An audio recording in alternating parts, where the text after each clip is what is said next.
What's going on? Welcome to another Raw Real Review with your boy Shef. How you guys doing? Man, we're back at it for another week.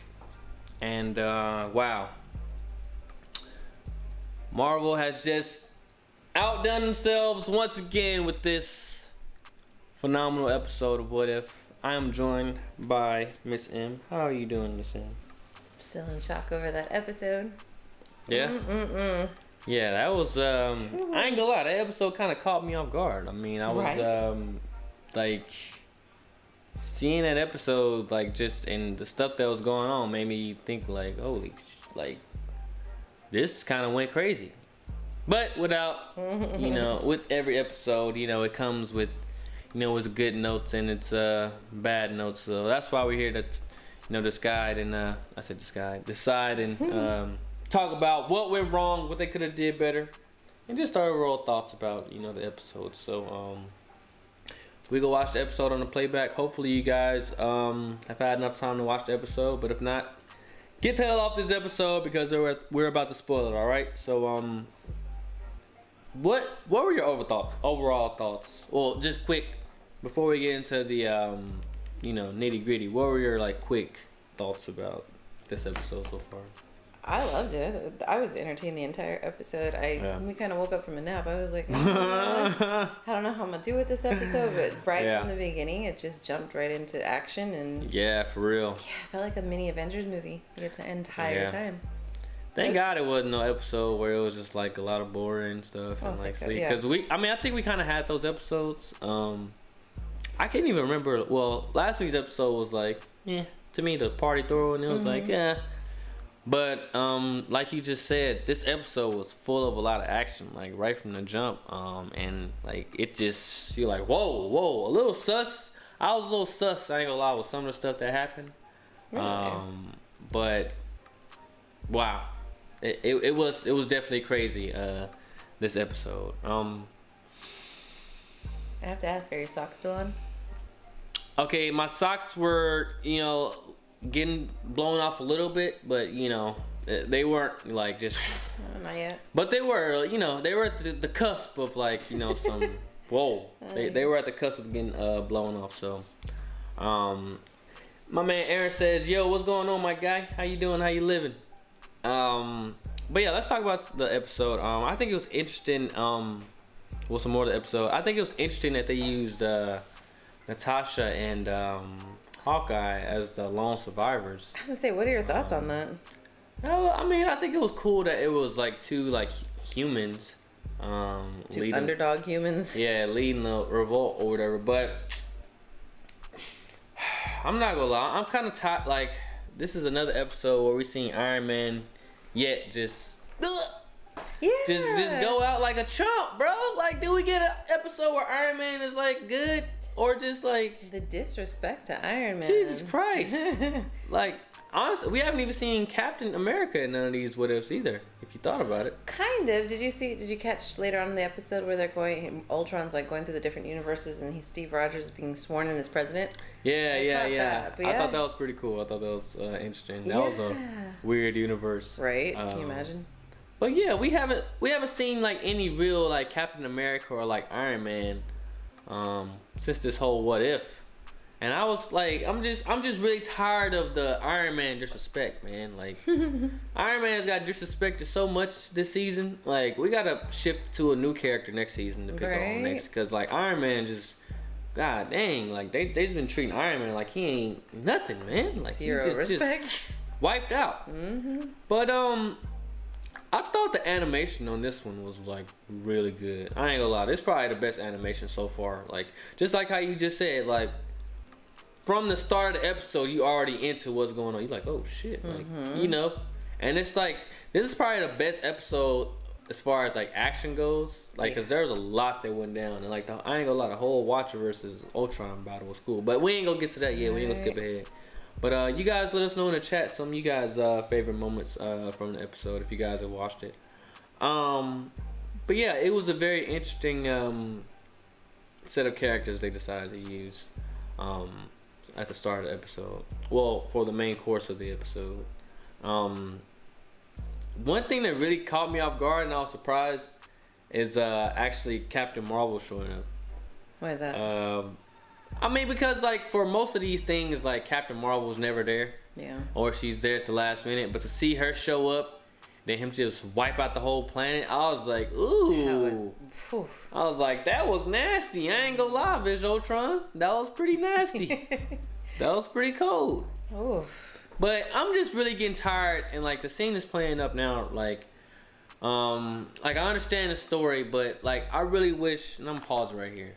Like we seen, this is What If it's called. So what if Ultron won, right? I really wish we could have seen like what happened differently to make him win in this universe. Oh, that's a good point. Because like the Watcher was just like, in this universe, he just won. You know? That's true. Like how he succeeded, but I mean, like did the Avengers just not fight him? Yeah, did they take the day off? I mean, cause like it just, cause even if you look in the scene, like they're at the his case, his sealed casket, not casket, his they're even there when he's getting like made and stuff, and they're like watching over him. Yeah, I saw it. So like, what happened to where he won? Like, I'm literally trying to figure out what went wrong, like what went different. You know, I would have liked to see that. I know. Do you think they uploaded him themselves? See, they're even there watching. Like, what happened? Like, what? I just don't get what happened. I think Iron Man was like able to convince them, like this is the right thing to do. But yeah, I mean, I saw it in the episode, but that's a good point. Yeah, like how did the upload get completed if all the Avengers were there? Like, I just don't understand. Like they really skimmed over that, and now that was kind of one of the like, for me for the episode. Like I said, like with Marvel, and like I'm gonna pause this scene right here too because we gotta talk about this scene. With Marvel, like they do an amazing job. They do an amazing job like with these stories, as far as like the average viewer or whatever. But for the OGs like me, man, you can't like put in all these scenes and like just expect me to just like not question. You know, not question and just like walk by and just like nah. The scene ain't just finna play, and I'm not finna like have no questions or concerns about it, right? So the scene where Captain America's shield is all broken, Thor's laid out on the ground. Hulk is in the background. I just noticed. Hulk is in the background. Like, what happened? Yeah. Like, I'm getting tired. Like, you just can't, like, these are the Avengers we talking about here, okay? Like, first, like, I'm getting tired of the Hulk disrespect, first of all. Like, the Hulk disrespect gotta stop. Like, I'm really hoping with She-Hulk, Marvel does a job at, like, showing, like, who the Hulk really is, like, undefeatable, like, crazy, like, because, like, I don't understand how the Hulk is just out there laid out.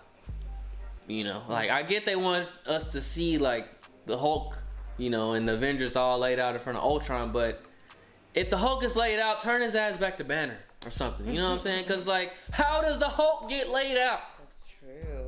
Like, I'm just, like, that's just really been, like, I mean, the what if where, what was it, Hank Pym went inside of him and then just blew up, that was kind of like, I guess that could happen, you know. That's at least logical. Yeah, but the Hulk getting laid out just by I mean, like, he got the Infinity Stones. Anything can happen, you know. Yeah. But like, kind of show us like something. Even Thor.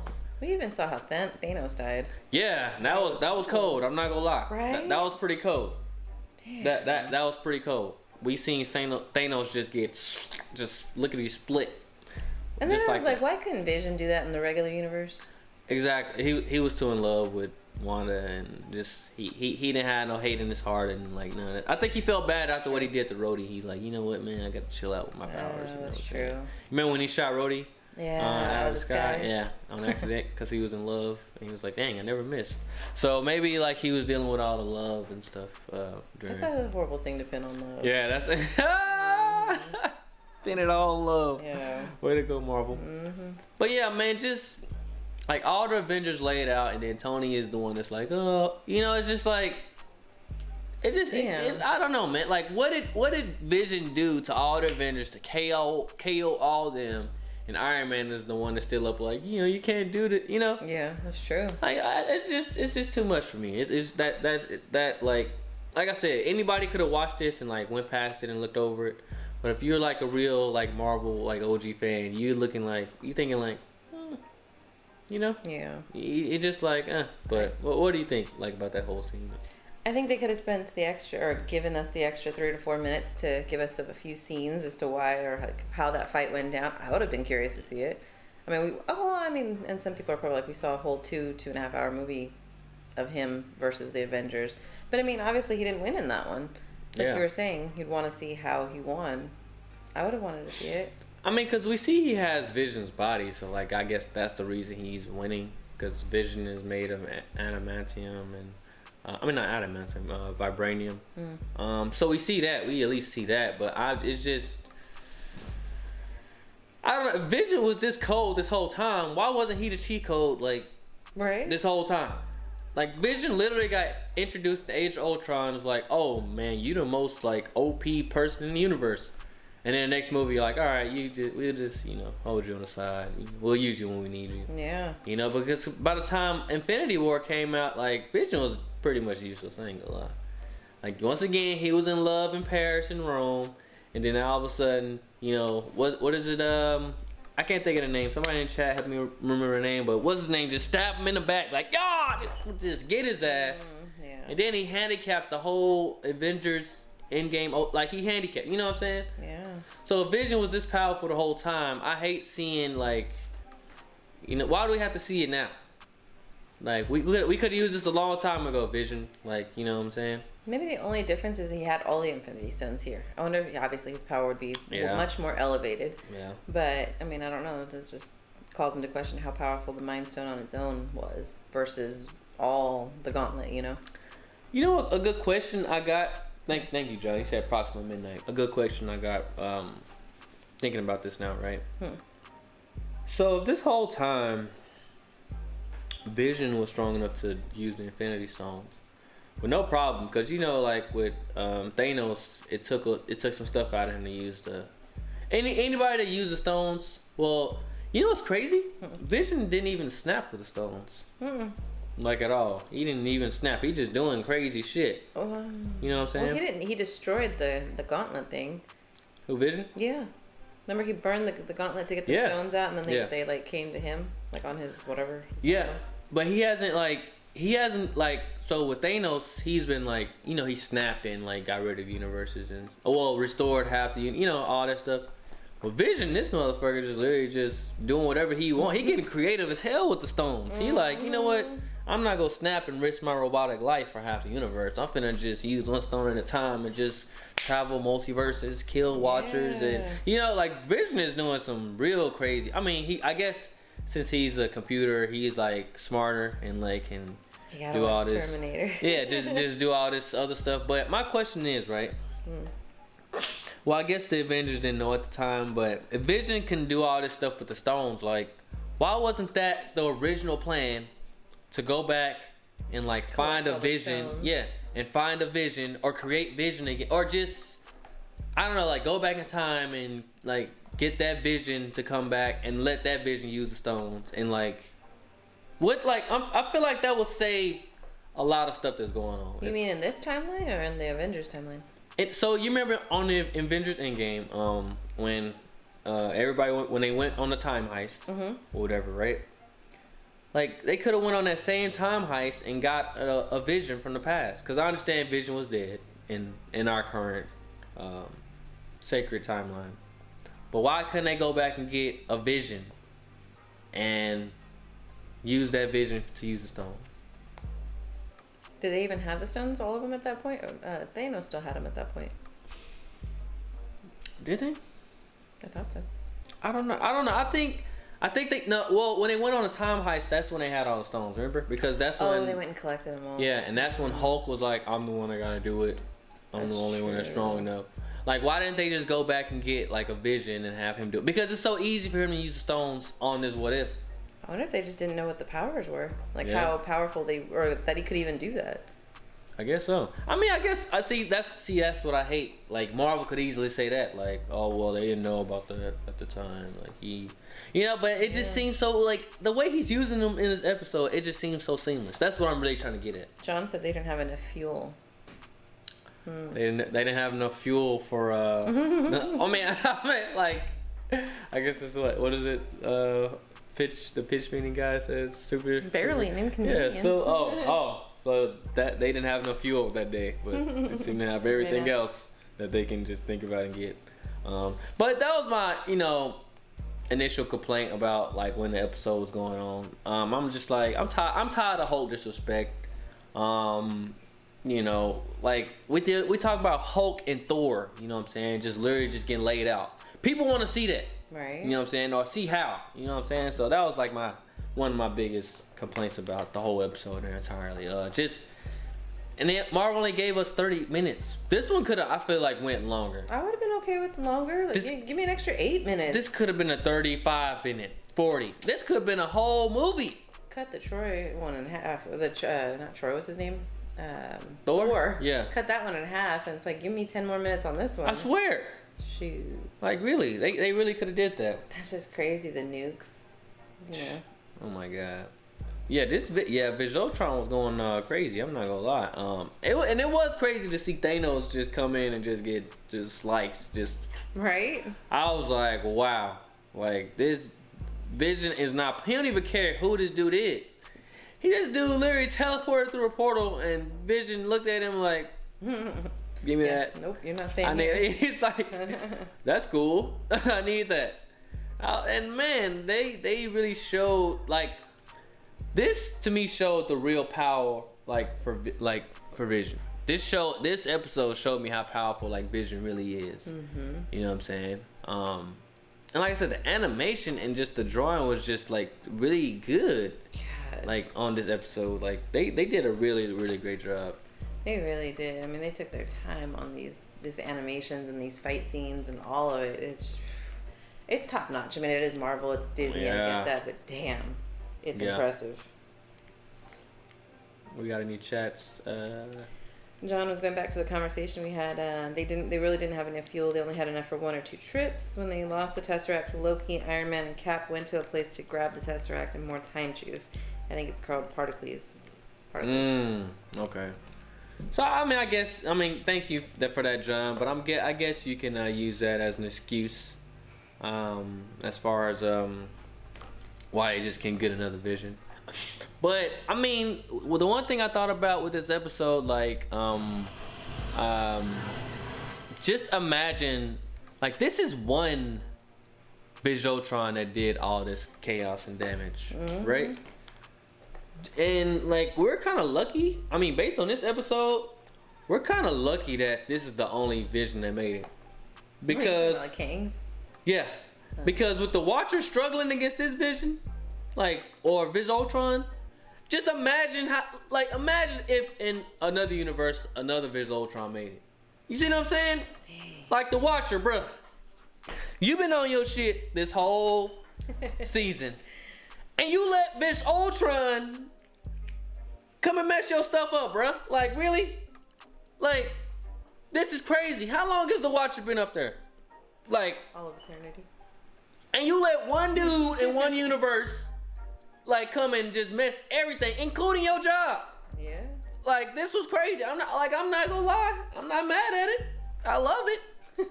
I love seeing the Watcher getting out of that bubble and just, whoa, what's going on? You know? Right. Cause I ain't gonna lie. One of the best defining parts of the episode, great action. Whole episode. Right. I'm not gonna lie. Great. We're right at the Captain Marvel versus Ultron part, right? But it was really the interaction between Vision and the Watcher was really right. It was like a twist on the whole series. I was like, oh, this what's gonna Never saw it coming. It put you in that oh, what's going on? Yeah. And I commend Marvel. We haven't gave him a round of applause in a minute, but what they did with this episode 8 was really good. I'm not gonna lie, with just a lot of I feel like this episode was probably the craziest. I'm not gonna lie. Yeah. This was definitely probably the craziest episode where you was like, whoa. Like my socks was, I'm telling you, they was almost off. They was almost off. But it was just a few little things that just made me, just I don't know. But I'm really curious to know what are the Watchers like powers, or like how the Watcher came to be. Yeah, because like who died and made him to the Watcher. Yeah, like who is I mean, we know there are multiple Watchers based on Guardians of the Galaxy. Remember Volume 2 when they were traveling? I think they were traveling multiverses, and then Stan Lee was up there like, man, I good seeing these guys. Those are Watcher over every multiverse? It's supposed to be. Interesting. Well, they're the Watchers technically, so. Oh, there's the three of them. So it's just a group, okay. But actually, you should look up. You should Google the Watchers, and we should get more accurate information about that. Mm-hmm. John said, "The multiverse is getting crazy. It's getting very crazy. And the one question I want to know, and I'm trying to really like get my head around this too as well. This is after Loki, right? So the multiverse is already crazy as hell. So I'm really trying to figure out like how does I understand this happened after Kang, right? Mm-hmm. And with everything that Kang has done, but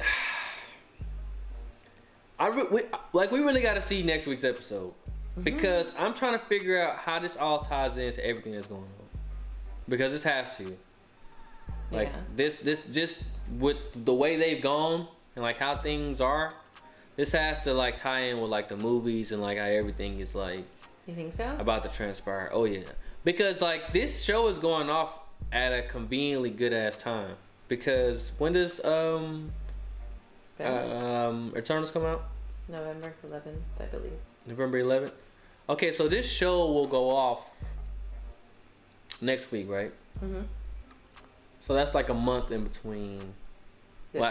Actually, I lied. A good time would have been like, I guess, like a 1 week or 2 week window. But I thought Eternals was gonna come out. Well, we got Venom about to come out too, so Marvel smart. Never mind, Marvel smart.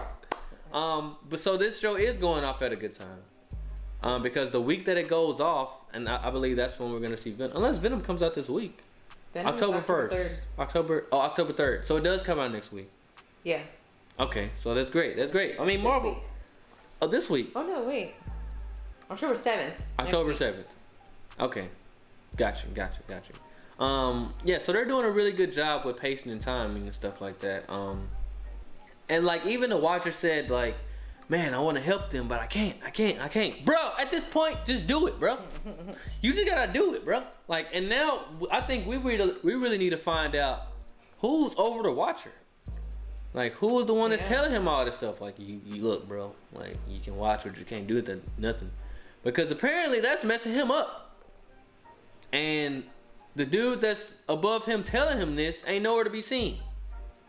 With, Ultron and all this stuff going on. So, like, I think it's about damn time the Watcher intervened. And he was getting them hands thrown to him. I ain't gonna lie. Viz Ultron was going in on the Watcher. He didn't care who he was. He like, hey, bro, I hear you talking. I'm finna knock your ass out. Like, I'm taking your spot, bro. Like, Viz Ultron is going crazy. Like, you love to see it. But like I said, I'm really glad that like the Watcher is like actually a part of the episodes now. But it's kind of like with me saying that, now that I think about it, it's kind of weird because like I really think like next season they gotta do better with like kind of telling the story as it like happens, because like the whole season we kind of seen what happened in all these different universes, and he was just narrating them.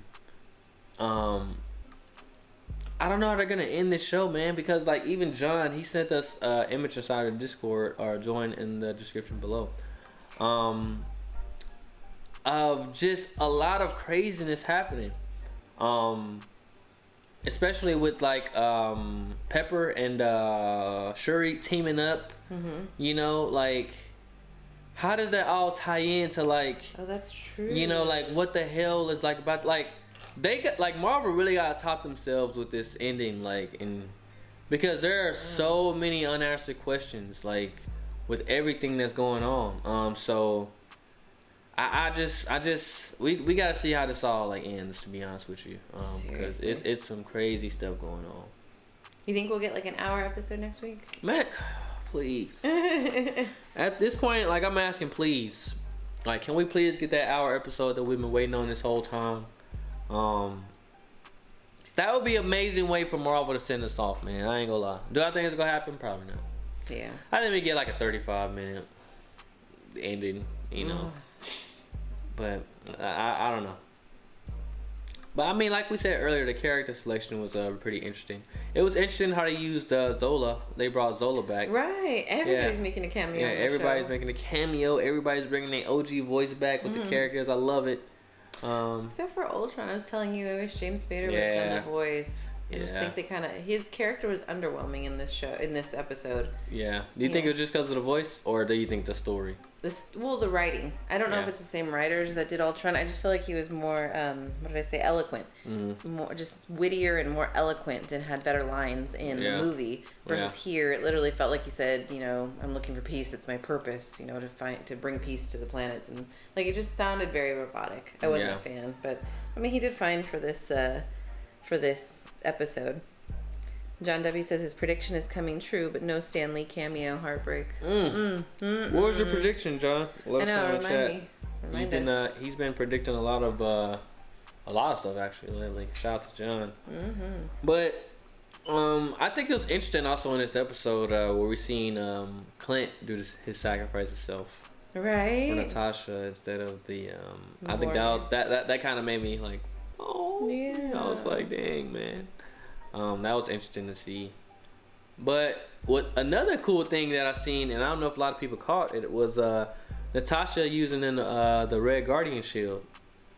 I didn't realize that was his shield. That was his shield. Yeah, that was I knew it was in caps, but I was like, you guys put that, like, man, you guys are good. All right, Marvel, I see it. You guys are really good, Respect. Man. Yeah, that was the Red Guardian shield that she's been using this whole time. And that was a cool little little thing they added in there. If you guys ever seen Black Widow, the movie, you guys probably don't have any idea what we're talking about. So go watch that movie and you'll understand the connection that we're doing right now.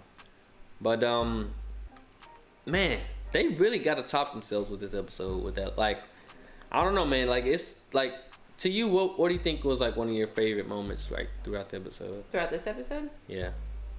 Like, just off top, like, you can you think of anything that was just like, oh wow, they did that? Once he crossed over to see the Watcher, I don't know, I guess I just wasn't expecting that, or I didn't think that would happen. But I was just like, whoa. It was even kind of crazy that the Watcher's just like, how can he see me? Like, how is this even happening? Yeah. He's even surprised. Yeah, he's shocked as hell. Yeah, so I think that was a twist I was not expecting. So. He's like narrating and he don't even know what's going on. Right? He's like honest live narration. He's like, wait a minute, like, is this live? He's like, wait a minute. Can you imagine if they had done Morgan Freeman's voice as the Watcher? Whoa. That would have been interesting. Ooh, that would have been. I mean, I love this. Maybe in another universe. Right? Maybe. Yeah. You're true. He's a variant. Maybe another universe. Yeah, this Watcher variant. Yeah, maybe in this other universe. You true. But a thing I wanted, man, this Ultron went crazy. I'm not gonna. This bitch Ultron went and destroyed Asgard. He went and destroyed anytime he seen something breathing on the planet, this dude was like, yep, gotta be eliminated. Yeah. Eliminated. He went to Vormir. No, he didn't go to Vormir. He went to Asgard, Midgard. Yeah, he went to Ego, Xandar. Yeah, like, man, this boy was going crazy, man. This dude was going in. Damn. But the thing I think Marvel needs to they have to get it correct next season. Like, they have to do a better job, because, like, I feel like watching all these episodes, you hear all the Watcher tell all these stories, but it's like, by the time the timeline to me is like weird, because, like, by the end of episode 8, right, he's like, everything's happily ever after, but what is this? So he's seen Visotron then, right? But then by the end of this episode, he's like, like, this was the worst thing that could ever happen, So is he telling a story like as it's happening, or is like, is he like, or did all this stuff already happen, and he's like saying what happened? Day?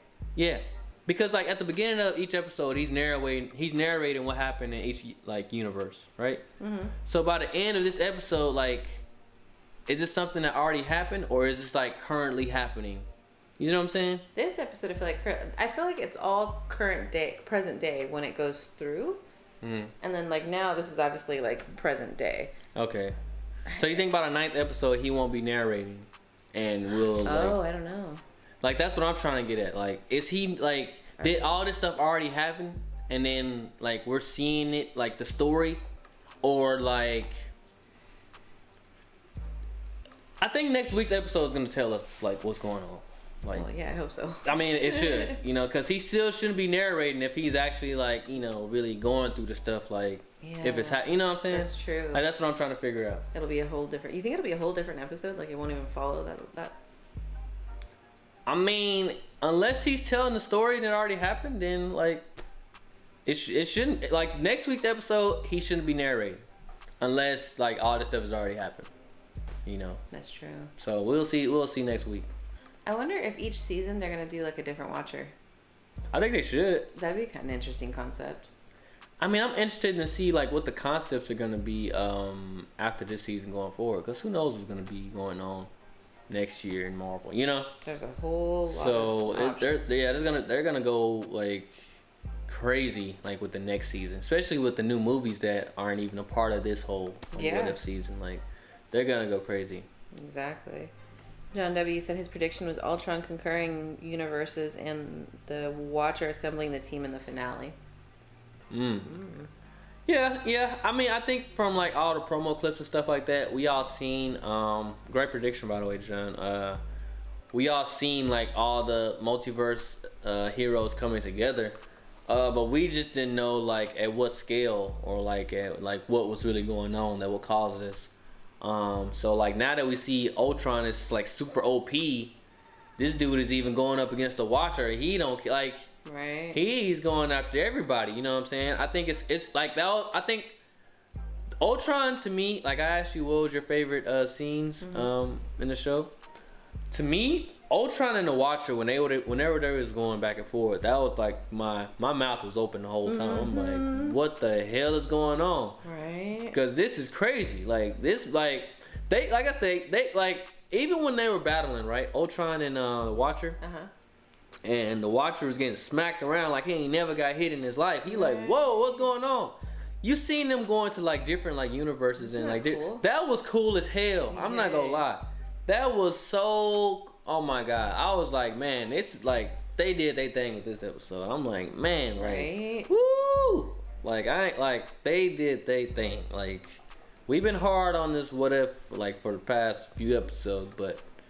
They avenged themselves. Yeah, they definitely. Pun intended. Good choice of words. They definitely avenged themselves, like, during this episode. Man. John said, what if affects future Marvel movies like Venom and Eternals? I'm curious to see, man. You know, because like Venom's been getting a lot of hype lately. And it comes out the first. Sorry, my bad. Oh, it comes out the first. So that's next week still, or this week? Wow. Like 3 days. Wow, Venom this week. So it's going down this week. Yep, Venom this week, guys. But yeah, I'm really curious to see. Like, and I feel like, I mean, and this really doesn't have to do with Marvel. This is kind of like, you know, Sony and, you know, just Sony have to do what they got to do. I feel like they should have waited until next week to drop the Venom. Really? Because the last What If is next week. So that's it's true. Like, and it's like this is the second time they kind of did that. Like, with Black Widow, I think the same thing happened. Right. It overlapped with, like, Loki or something. Yeah. But I think that's something they probably were, like, out of control by then. You know, so it's like, and Venom also kept switching the release date too. So it's like, what do? You know, that's true. But you pointed out this early. One of the cool scenes you seen was Captain America as president. Like in one of these universes, we seen him getting sworn in as president. That was cool. That was pretty cool. But now we're on a scene where the Watcher is getting his brains beat out, and like all these like universes is just going crazy. And like it was cool to see the Watcher get like his like super power up, like his uniform and stuff like that. Oh, I know. But none of that stuff mattered because Vision was like, bro, I still got the hands and I got all the stones. So, and it was really crazy to see like this Vision Ultron really going in like this. Like he was going crazy. Right. You know, like he was really like he wanted everything. He was like, I want all the smoke, bro. Mm-hmm. He's like, look, I gotta restore the balance with the multiverse. Yeah. He's like, fuck just the planet. Like, nah, all this stuff needs to be restored. I need to bring peace everywhere. This man, like, man, that's what I'm saying. The Watcher is really lucky and fortunate that this is only one Vision Ultron in one universe that's doing this. Because he looked like he had his hands full with just one. Mm-hmm. So he's really fortunate and lucky. But yeah, well, like, man, this whole episode was just an action-packed thrill ride. I'm not gonna lie, like it was just action on top of action on top of action. We could have used a little bit more story, I feel like, with this episode. Who would have thought we'd ever say that, huh? Yeah, who would have thought we ever said that? But other than that, it was really great. And then we get to the ending where, of course, we see the Watcher inside of evil Doctor Strange's crystal bubble that he's been trapped in forever. Mm-hmm. It was cool to hear Doctor Strange's voice at the end, like, "Hey, I can't wait for him in the next episode." I just been here alone, like, just chilling. Hey, nice to see you. You know, yeah. So it's cool to hear that, like, hear them pay off that conversation and hear them talking and like, you know, like that was cool. That was like probably the coolest thing, cause like I feel like for this whole series we kind of wanted to see like something carrying over to the next episode and building a foundation like off, you know, and like I feel like this was finally the moment where something like carried over from the next episode. That it paid off. Yeah. So. Yeah, it was a good feeling. It was kind of nice to actually have that consistency from one episode to the next. Yeah. John W. said, "Did Ultron steal Thor's cape?" I don't know. I seen that too. Like he was. I mean, he was really just OP'd up this episode. He might have just took little from everything he wanted. But he definitely had a cape. He took Thanos' stones like it wasn't nothing, and he just man, this man really went crazy. He really did. We're gonna talk about the part where he bites a universe. Remember that? This man bit a universe. This man, like, woo, this man was going crazy. This man bit a universe. Like, I'm not, like, this episode, I'm telling you, it was action-packed. It gave us everything we wanted to see. Yeah. Like, it gave us everything we wanted to see and more. But, like I said, I just think they could have did better, like, storytelling-wise. Like, just show me how the Hulk got laid out. Because it's the Hulk. Show me how you killed the God of Thunder. You know? Like Captain America, yeah, but still, like it's just tough.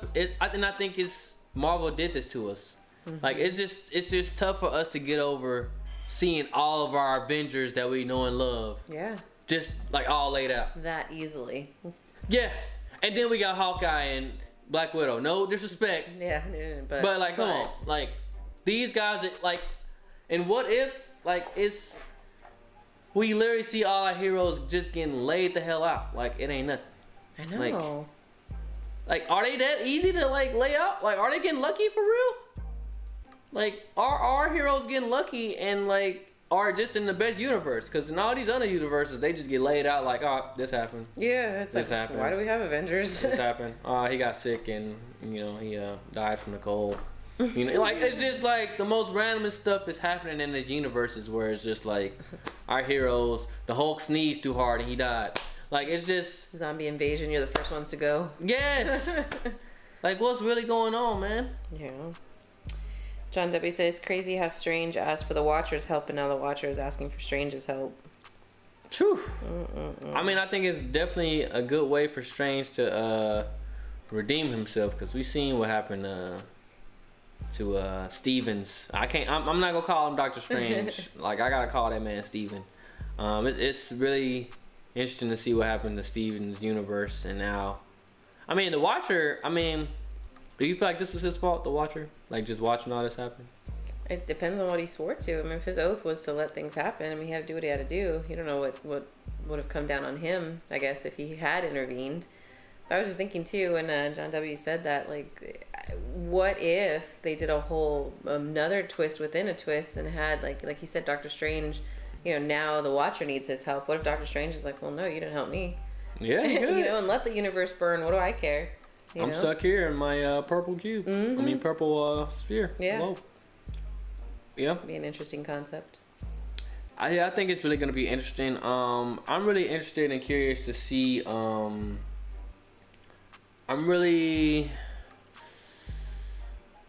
Next week's episode is really gonna tell us a lot.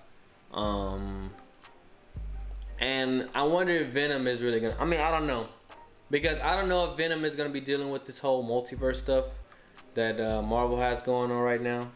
But next week's What If episode is definitely gonna tell us a lot about like the future. And like not a lot of people are even like reacting and reviewing the What Ifs, but they feel like by watching this episode, I feel like it's gonna play a crucial part like next week's episode. Because like if you guys don't know, all this stuff that's going on is technically canon, meaning that, you know, it goes along with the actual story that's going on. You know? So these are different universes, but these are like stories that still tie in. Yeah. So I'm just really curious to see how far they're gonna go, like with the 9th episode, and how that's gonna tie into like the future movies. Like, I wonder, is this Doctor Strange gonna be, you know, someone connected to, you know, the Doctor Strange we see in Spider-Man, or Doctor Strange in Multiverse of Madness? You know, like it's already been said that we might see some of these characters, you know, pop up in like movies, you know, going forward. Just because we're dealing with a whole multiverse, like this person's from here, this person's from this universe, this, you know. That's crazy. So this is like animated multiverse. But we're gonna see a lot of like real multiverse like coming soon. So, or live action, not real. I'm sorry. We're gonna see a lot of live action multiverse. So, this is just the beginning, and it's exciting. Dang, possibilities are endless with all these different storylines, huh? They really are, especially with like everything that's like went on. Like it's just, oh my god, I can't imagine what they gonna do like in the next season, man. Like, right. I ain't gonna lie, they really had a field day. Like, and we said like before, like we could have had some better episodes. Like, yeah, we could have came up with some better what ifs. I would have liked to see a what if Thor was evil. You know, like I feel like we could have used that last week. I mean, I think party Thor. But I think we needed that party Thor for the whole multiverse team. You know, like I think all these characters we've seen, we need them for the last episode. Like, we need that, you know. So like now looking back, I kind of understand why some episodes went the way they went, but it's like I still would have liked to see some like better stories, better storytelling and writing. Like we could have thought of some better like what ifs. Like I would have liked to see what if like Iron Man went evil, or what if Iron Man was angry because his parents died and, you know, wanted to, you know. Yeah. Like what like we could have got some better, like what if Bruce Banner went crazy, you know? What if Howard Stark had lived and didn't get killed? Oh, that would have been a cool one. Yeah. I know he's like not a big character, you know, like an Avenger. That would have been cool. That's what if Howard lived and, you know, just continued to do the stuff he did? Like, that would have been cool. Grandpa Stark. Yeah, and like I would have like we honestly giving Marvel like more ideas to choose from. Right. They're like, oh, season 2. Yep. Maybe season 3, but yeah, we taking all this in. Yeah. John W. said, I want to see evil Doctor Strange and zombie Scarlet Witch in a multiverse of madness. I want to see them get wrecked by the heroes. Dang. Hey man, evil Doctor Strange looked like he's finally feeling remorseful after destroying the whole universe. So took him a while. Yeah, it took him a while, but he said you want to see zombie Scarlet get wrecked. Like, first of all, how does Scarlet get bitten by a zombie, man? Like, I just. Can't she like mind control all the zombies? Yeah, like she can literally get away from me. Yes. Don't touch me. How did Go that somewhere happen? else. Spell. Yeah. You know, like so, like it's just like we talked about earlier. Like with some of these stories, it was just kind of like, eh. Like, and where was she in this universe too? in this episode. You know what I mean? Like, we could have used a Scarlet this episode. Definitely could have. Like, that's, oh my God, that was a great point. Yes. That was a great point because she definitely. I mean, they should have showed us that because literally, Scarlet and Quicksilver got introduced in Age of Ultron. Right. So where are they at? Oh, that's true. Like, are they still just in jail or wherever they was? Just or and like. I wonder if they just didn't get their powers in this universe. Could that have explained it? I guess. But answer that question, you know. Yeah, I mean, they could have. They could have. Yeah.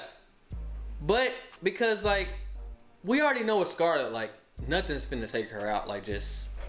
She got fucking powers. Like she been doing shit since she was a kid. Yeah. Like stop. Like so, it's like we would have loved to see some Scarlet this episode, and like at least see. We needed to see something, man. Like when the Avengers was laid out, they could at least shown her, like something like because that is the most greatest question of all time. Where was Scarlet or Wanda? She was Wanda then, but where was she at? Where was she at?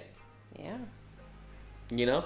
I think that would have been a great like plot device of this episode too. Like maybe this Viz Ultron seeing a Wanda and like maybe like fall in love. You know, like oh yeah. Because maybe it's meant to be. But you know, like that would have been something good to throw into the episode because like I don't know.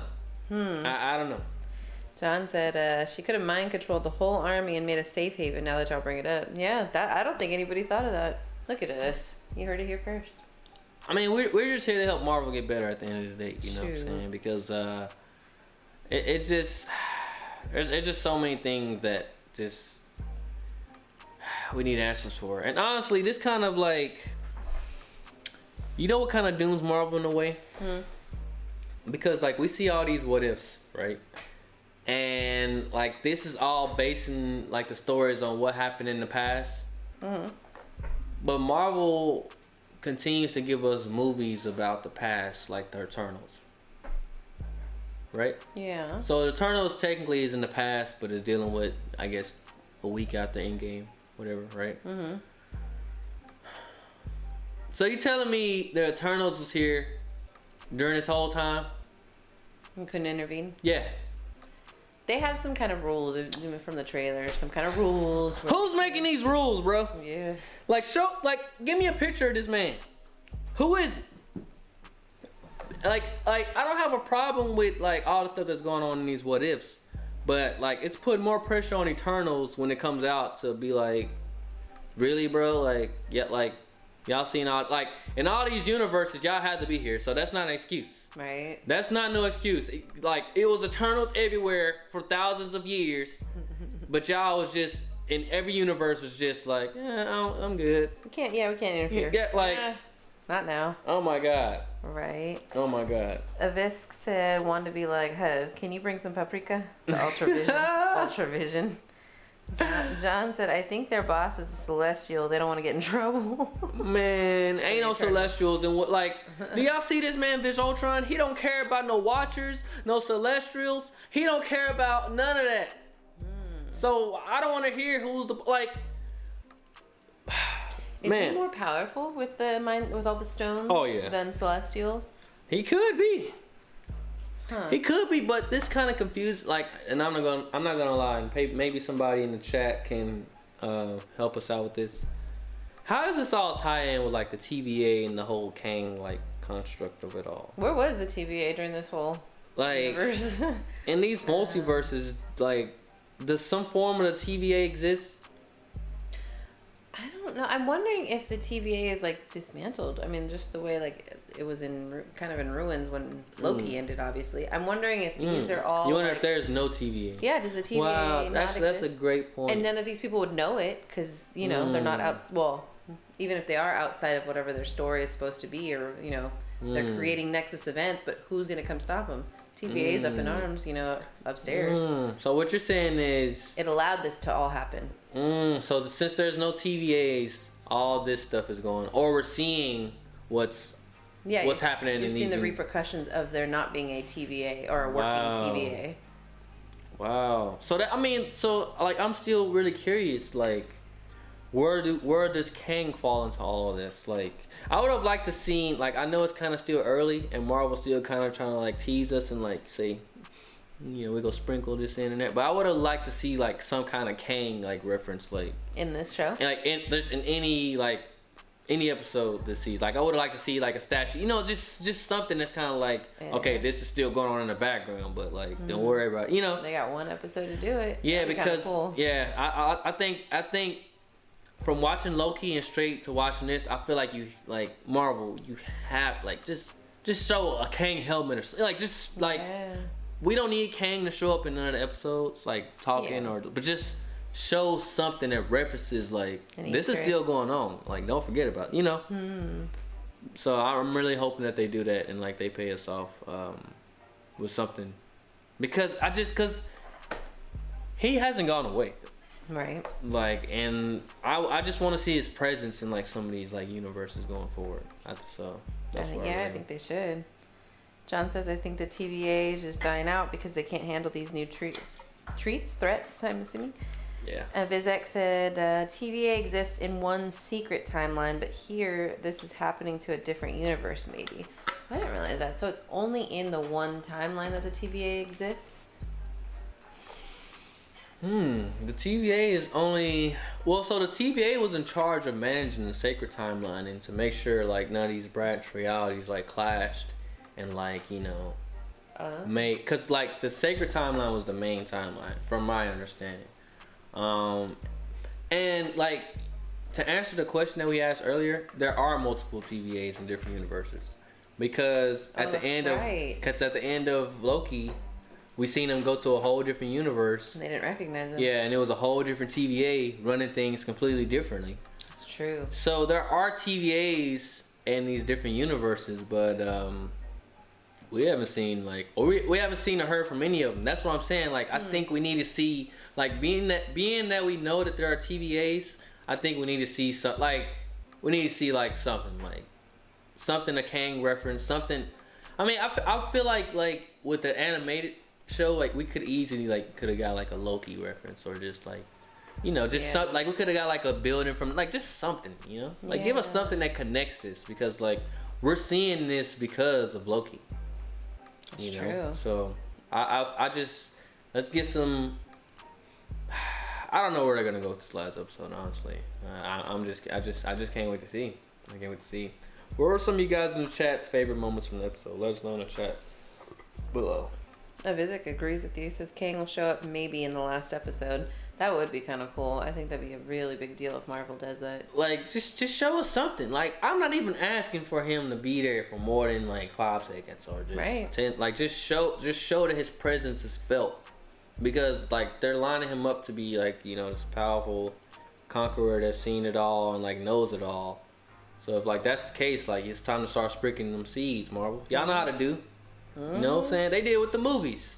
Every movie was sprinkling some little thing that was here, little thing that was there, little sprinkle, little sprinkle. You know what I'm saying? They was just, you know, dropping it here and there. And they're working on something big, because I don't know if, we seen Shang-Chi. I don't know if you guys seen Shang-Chi.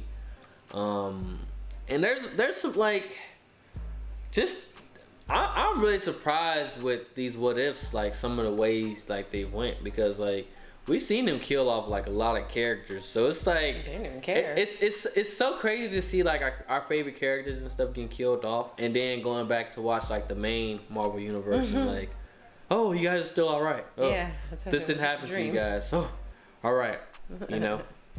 But I'm really curious moving forward. So, and you guys in the chat brought up like a great point. So like, with these universes all going crazy and like all like, you know, just having chaos or whatever, right? I'm really curious to see like in the next movies, like how things are affected now. You know, I'm ready, like, cause I feel like we haven't seen a movie yet with Marvel that has shown us like the effects of Loki. Oh, no, not yet. Cause I feel like Shang-Chi was kind of in its own universe, in its own thing, you know, which is cool. So I'm kind of curious, and you guys let us know in the chat as well. Like, what Marvel movie do y'all think we will see like the effects of Loki? I don't think it's gonna be Eternals, to be honest with you. Spider-Man. Maybe No not Way to Home. Doctor Strange. Maybe. I'm saying maybe with Spider-Man. Yeah. Maybe I don't think Venom. Maybe. I doubt it. Maybe. I don't know. But I'm gonna say the earliest is gonna be Spider-Man because like for me with Marvel, you can't go too long because like Loki ended in what? So end of July. End of July. Mid-July. You can't go from the end of July and not like give us an update until what? March is when Doctor Strange comes out. Almost a year. Yeah, a little under Like a year. you can't give us an update on what's going on, and you have like movies in between and shows like. Yeah. You can't like Hawkeye's already looking like it's gonna be some like down to earth normal stuff. So like I'm not expecting Loki to impact Hawkeye, you know, which I feel like it should honestly because it's the next Disney Plus show.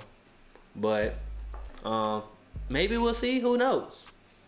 But I'm just really curious to know what movie you guys think in the chat. We will see like some of these effects from Loki, and maybe what if? Yeah. You know? Avis said, just imagine it was all scripted by Kang. Man, if Kang scripted this man is a masterful storyteller. I'm not gonna lie. If Kang wrote all these universe stories, like, okay, this is gonna happen, this, and this, like, bro, like, you the GOAT. Yeah, Watchers work for him, maybe. Man, Sylvie and Loki was gonna have their hands full. Maybe Sylvie did the right thing. She's like, nah, bro, I'm not working for you. I ain't trying to work like that. He also said, I'm excited to see how Kang controls the events and things in the universe. Does he write down notes about random people's fate? Like you just said. That's what I'm saying. Right. John said, I'm waiting to see the current status of this whole multiverse stuff too. Yeah. Yeah. I mean, because like even with this episode, we seen Vision use the Infinity Stones, right? Right. But where the TVA is located, and once you get up there, none of that stuff matters and it applies. You see what I'm saying? That's true. Vision wouldn't even like affect the TVA with his power. I mean, no, not even the Mind Stone. I don't know. That's what I'm saying. Would he cease to exist in the TVA? Because I mean, if the stones don't work, does his Mind Stone, then not even work? Yeah, it's like that's what I'm trying. Like that's what I'm like. The thing that they didn't really explain with Loki really well is like why doesn't Loki power work when they at the TVA? Like why? Like that was never like explained. It was just like leave it to the Y kids to wonder. They just don't work. Like why don't the Infinity Stones work? That's a good point. They just don't. We're just variants, and we know they don't work. Cause so like you gotta think about it from this like viewpoint too, right? So not just Kang knows everything about the universe. The people at the TVA like know everything. Like they see stuff happen in these universes, and that's their job to just like make sure it stays in one plot line. So these are all people that like see what's going on. That's what I'm saying. So it's like, where these like, we gotta see some TVA like footage or something, because the TVA exists in all these like realities. Like if you think about it, the TVA is kind of like the government. Yeah, essentially. In a way, and so it's like. I think like we gotta see some more like in a future movie or a show, like we gotta see like like because they are a higher power that magic don't work up there. Yeah. Infinity Stones don't work up there. So it's something going on up there. I don't even know who's above, like you guys let us know in the chat. Like who's the top of the food chain right now? Yeah. Is it Kang or is it the Watcher? The Watcher has a boss. Yeah, the Watcher has a boss. Kang didn't have a boss. Yeah. Kang was like, he who remains, he didn't have a boss. So is he above the Watcher? That's crazy. Yeah, I mean, like, because we seen Viz Ultron go after the Watcher. We didn't see Viz Ultron go after no Kang and say like, bro, I see you up here like running stuff. You know what I'm saying? That's true. So like, I'm just saying, I'm really thinking my boy Kang is really the GOAT. But. I feel like that has to be. You see how I put that connection together? I feel like Marvel has to do a better job because like it's not transparent. No, it's really not. We all just got done watching Loki and we're like, oh man, Kang is like the top. But then you watch this, it's like, oh, so the Watcher sees it there. A lot of different things going on at once. Yeah. So it's like Marvel got to do a better job with that. That is true. John said, got to be some kind of future technology. Marvel really needs to explain it more. Avis said, I just feel like they're saving so much Scarlet Witch stuff for Multiverse of Madness. They are. You think she was underutilized in this show? Like, I mean, she only really came out for the zombie thing. Literally, that was it. Like, but everybody loves Scarlet. Well, I mean, I guess because she had WandaVision, but yeah. I mean, still. I mean, I just think with this what ifs, they really try to like. We've seen so much Marvel content in Marvel movies, right? But I feel like the what ifs really tried to like tie in on like, you know, early. I mean, they tried to tie in with everything that happened in the Infinity Saga, right? Mm-hmm. Was Scarlet Wanda a main character during that time? No, not really. So I think they're trying to feed off of that. Like, what if all this stuff went wrong, like with these big movies and big characters? Okay. I think maybe in the future with the what ifs, we're gonna see more Wanda, you know, center stories. That makes sense. You know, and whoever, like, we're gonna see more Shang-Chi. Like, what if whoever the main characters? What if Shang-Chi's dad was a good guy? You know, we're gonna see that like in the, you know. Yeah. We're gonna see like different stuff like that in the future. You know. Okay. What if Shang-Chi stayed in San Francisco? You know, we're gonna see like stuff like that. Yeah. What if he didn't pursue, you know, the 10 rings and just said, meh, I don't want to do all that. Yeah. Meh. I want to drive cars. We're gonna see that really soon. Right. John said he's probably hunting down Sylvie as we speak. And then Evis said Kang's more powerful than the Watchers. So I guess Kang is the Almighty at this point. It's kind of crazy because like when you think about a guy named Kang, well, you think about Kang, right? Like he's literally has no superpowers. Like he's literally like a human. Like he's a descendant of I told you Reed Richards from the future. So he's just somebody that's like a real, like good, from my knowledge, he's like a great historian, and he just like, he studied like advanced future technology, and he's went back to the past and like just, you know, dominated really, just based on the knowledge he knows and just the time that he's in. Because he's so, he's born in the future, but he just came back to like these times to dominate because his futuristic technology is so advanced. That's not fair. It's like being held back. Being a basketball team. Yeah, literally, yeah. Jesus. My man Kang is out here bullying the world because he's just ahead of the time. Like, bro, stay in your time period and try to like do something new. Like, create the Facebook or the iPhone at that time. He like, oh hell no, I know all this stuff and I can travel back in time. Oh, y'all done for it. Let me go back. Which is smart, but hey, but yeah, I just want to see some sprinkles of Kang. Yeah, you know, at least by like the last episode. Like seeing this episode 8, they went crazy and stepped it up. So like I'm really curious to see how they finna end it with this episode. Now I'm not gonna lie, like watching this episode 8, it kind of made me say, you know what, like this is interesting. You know, and I think one of the main pitfalls with this season was because we watched so many of the episodes, right? And each episode was kind of like based off a movie. And we can all say we have our fair share of like favorite Marvel movies. You know what I'm saying? So I think with this season, like it was, I don't want to say it was hard to sit through, but it's like, you know which Marvel movies were your favorite. Right. So when you go back, when you watch episodes that are based around like a movie, you kind of like, you know? You think you have a bias? I think you have a bias versus you seeing something that's like fresh and new. Like when you watch a season of something, you know? Because when you watch a season of something, you kind of don't know what to expect. You're like watching episode by episode, like, oh. But like with these, we can kind of get like, oh, this week is going to be, it's going to be Chadwick next week. It's going to be Doctor Strange next week. It's going to be Captain Marvel, you know? Yeah. This show had that like tied to it. So I think that was kind of one of the, you know, I mean, it was cool for me, honestly, just to know like each week, like, oh, I'm gonna see somebody new and their voice actor is gonna show up, you know. Right. But it's good. It's a good and bad thing. Yeah. You know. So. As with everything, that's true. Techno Fist said if this rumor is true, that Doctor Strange will take place 2 years after WandaVision, then what was White Vision doing those 2 years? Talking about the ship of Theseus theory. My man White Vision, bro, went on the beach, started meditating. He's like on permanent vacation. He was like, wait, so I'm powerful as hell? And then the other Vision's like, yes, you are. I had him head out. White Vision's like, okay, Marvel, fuck this script and everything that you got for me. I'm just going to come back and show up whenever I want because I'm powerful. Yeah.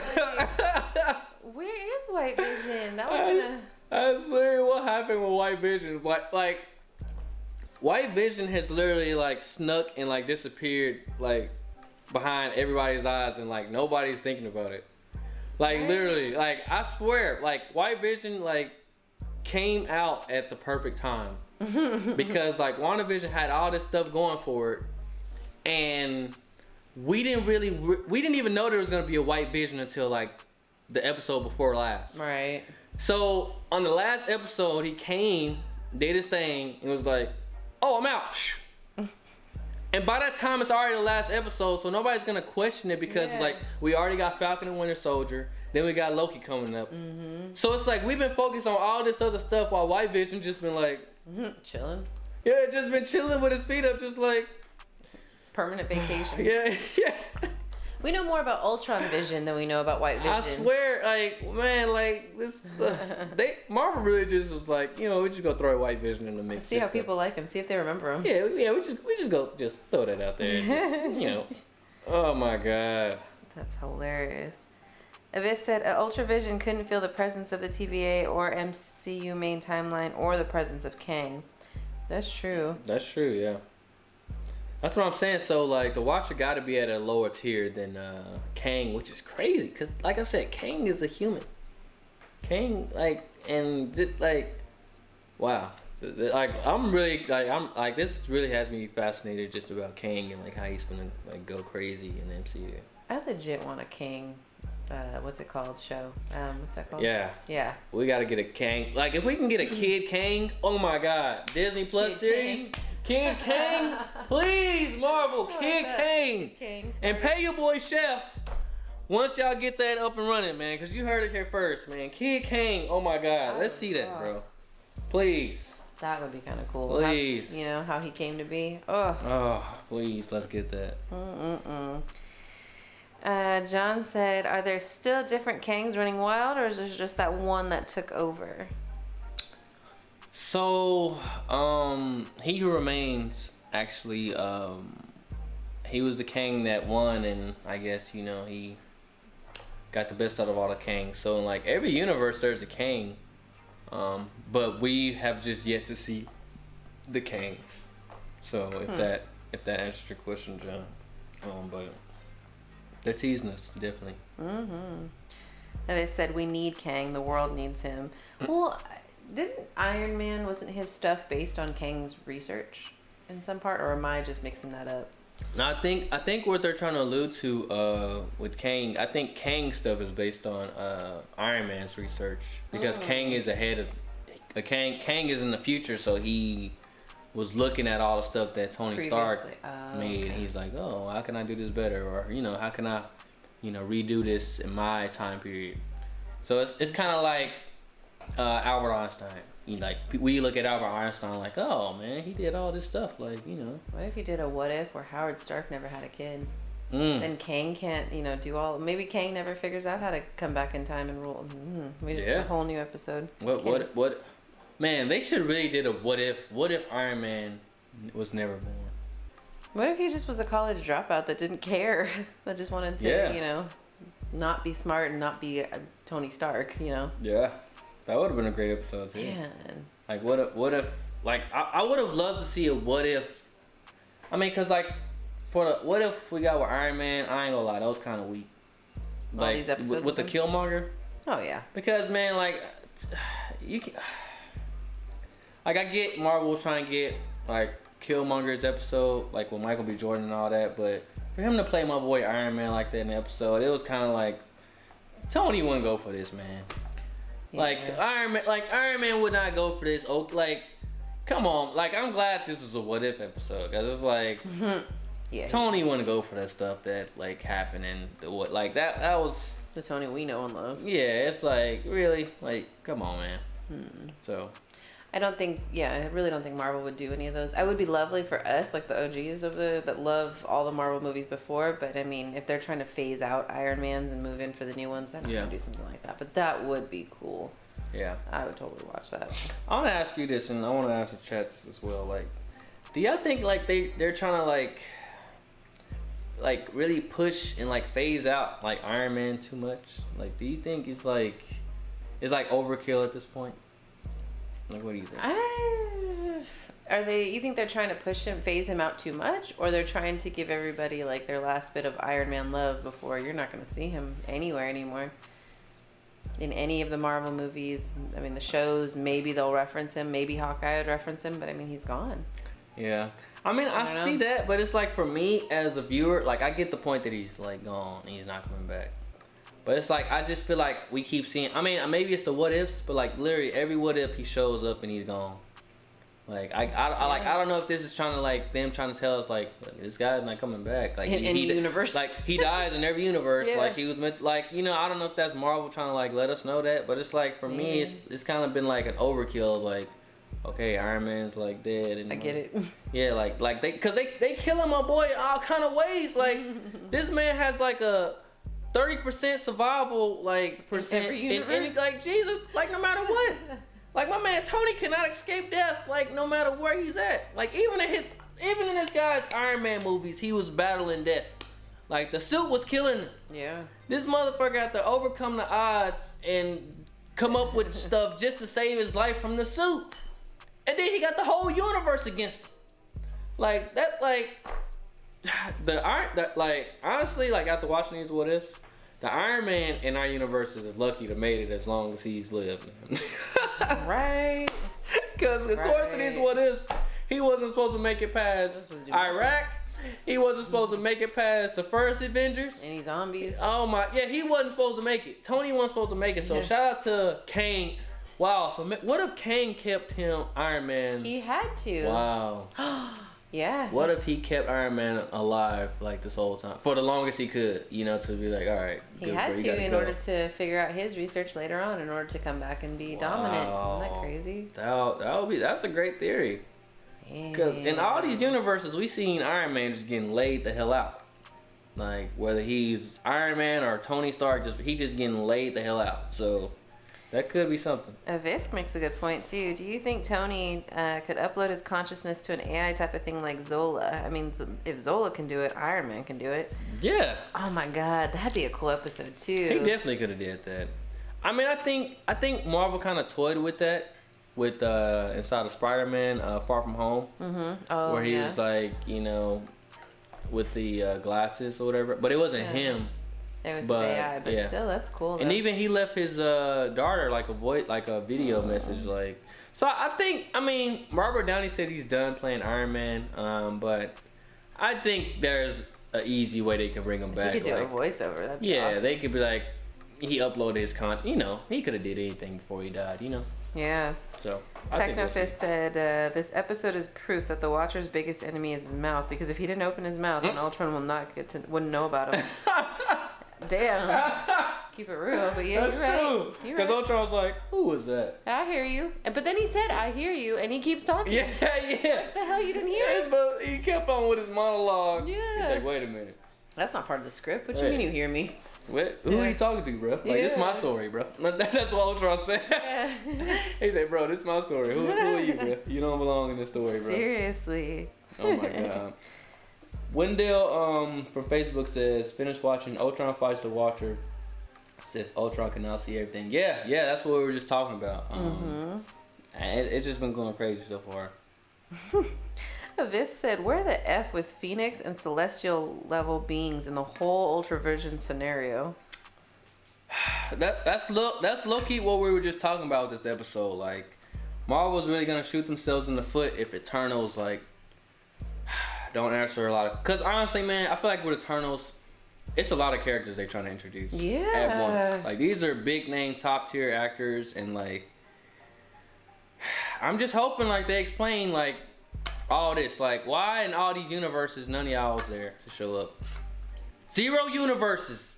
I don't want to hear this like, oh, my celestial daddy told, like, man, shut the hell up. Y'all whole universe is wiped the hell out. So I don't want to hear this stuff, man. Like, I don't want to hear that. I don't.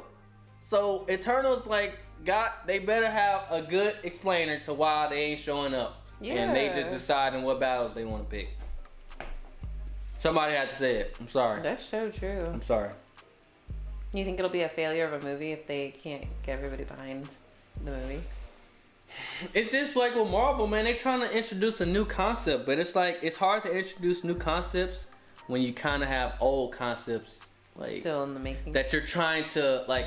So with the Eternals, they're trying to introduce a new concept that's based on stuff that happened previously. Like, and it's not that even that it happened previously. It's like they're trying to say, oh, this existed the whole time. This isn't something new that just got here. This is something that's been here since the beginning of our movies. You guys just didn't see it. Yeah, you guys just didn't see this because it's kind of like the Captain Marvel thing. She's been here this whole damn time since the 50s. I mean the 70s, and all of a sudden she just shows up now 30 years later.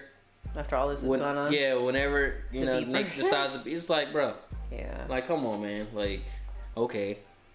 Where was the beeper on this episode? Like, he used it. He used it. She went to the core. He used it, and she just got wiped just like that. She wasn't even that powerful. She got, man. Yeah, that's what I'm saying. She just got wiped the hell out. Right. John said it would have been funny if the Watcher put his hands over his mouth when Ultron looks back. He's like, oops. Right. Technofist said justice for the Mandarin, Death Dealer, Taskmaster, and all the others. Hey, man, justice for Mandarin. Which one was Death Dealer? I don't know who Death Dealer is. Which one was Death Dealer, Technofist? Let us know. Taskmaster was a weak villain. Weak villain. You think she was weak? Like, after I think she was just I mean I think Black Widow it could have been better in a lot of ways. For it being so delayed, it's just hard for me to think that was like the original plan of the movie. It's like that was it. That wouldn't have even been very much of a cool storyline if it had come out on time. I don't think. That's just my opinion though. I mean, yeah, it was like for me honestly, Black Widow, it was a good movie. It was solid, but it wasn't something like new that was done. Honestly, it wasn't something like, oh, like wow, like it just was like I seen it because I had to see it. It was like one of those like it wasn't a bad movie. It just wasn't something that was just like, oh, like shit. Like it had its moments, but it wasn't nothing that was just like. I like the movie more for the characters. For why can't I think of his name? The dad, Hopper. Yeah. For him, for like the family, the Romanoff family, more than I liked it for the story of the movie. Yeah. Side note. Avisk asked, who would win, Phoenix or 6 Infinity Stone Keeper? And I'm also confused how Thanos couldn't protect himself with literally 5 Infinity Stones. Yeah, 5 versus 1. I mean, I get the Mind Stone is the most powerful, but damn, that's a good point. Just caught his ass off guard. That's so true. That is, bro. Oh my god. That's so true. Wow. Like, who said that? Like, Avisk. Wow. Yeah, hats off. I thought my Wanda comment was... I thought my theory was good, and I thought Miss M theories was amazing. Yeah. But like... It's the obvious question. This man Thanos had all, like, damn near all, like... This man, oh my god. He had all 5 minus Viz. Viz's, he came to get Visions, and he just... But I know the Mind Stone's the most powerful. But I'm gonna assume. But yeah, 5 stones against 1 is hard to like. Yeah, you're right. Thanos really dropped the bag in this universe, man. This man just really showed up and got. Yeah, that was easy. Like wow, bro. Like wow. I mean, I think we could have got a better explainer with that. Like maybe like Thanos tried to we definitely could have got a better explainer for that. Versus like him just showing up and getting like. It was funny. It was cool to see. Yeah. Like oh wow. But that's because we know the story. Yeah. The real story. Yeah. Like it's cool to see that they're making fun of Thanos and like doing whatever they want now, but like it's like bruh, like he said, like really like just Mind Stone like ooh like it's Good. That was a great catch. That was probably the best catch of the night, to be honest. They sliced him like butter. Wow. Literally. Just. Technofist said, we saw Gamora was fighting Ultron robots, then how Thanos got the Soul Stone. In that episode? Or was it in the preview? Yeah, you know what? That is... Man.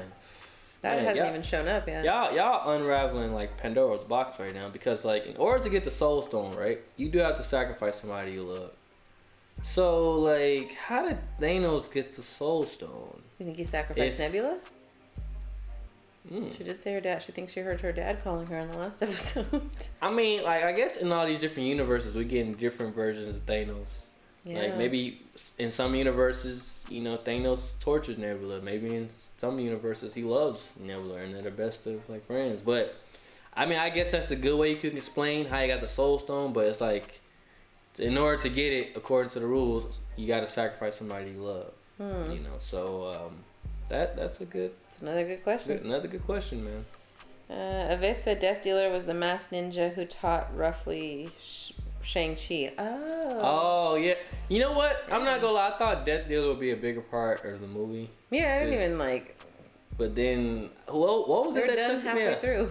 Yeah, like... I didn't even know that was the name of the thing. Yeah, I didn't even know the name. Thanks for letting us know the name. But, yeah, we need justice for all three of those characters, man. Yeah. John, actually... What? What was his name? Mandarin did it to himself. Trevor.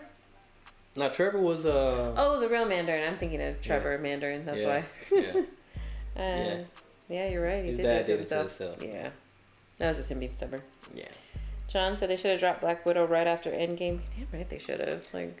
Yeah, or before. I understand why they couldn't do it before, but it should have definitely dropped like right after Endgame. Like, probably should have been one of the first movies we seen after Endgame. Yeah, that's for sure. He said Thanos was just feeling himself.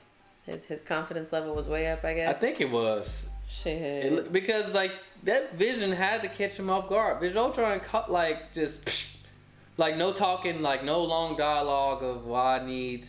Like, because Thanos was wise, so he always liked to drop some game, like, some gems, like, this has to happen.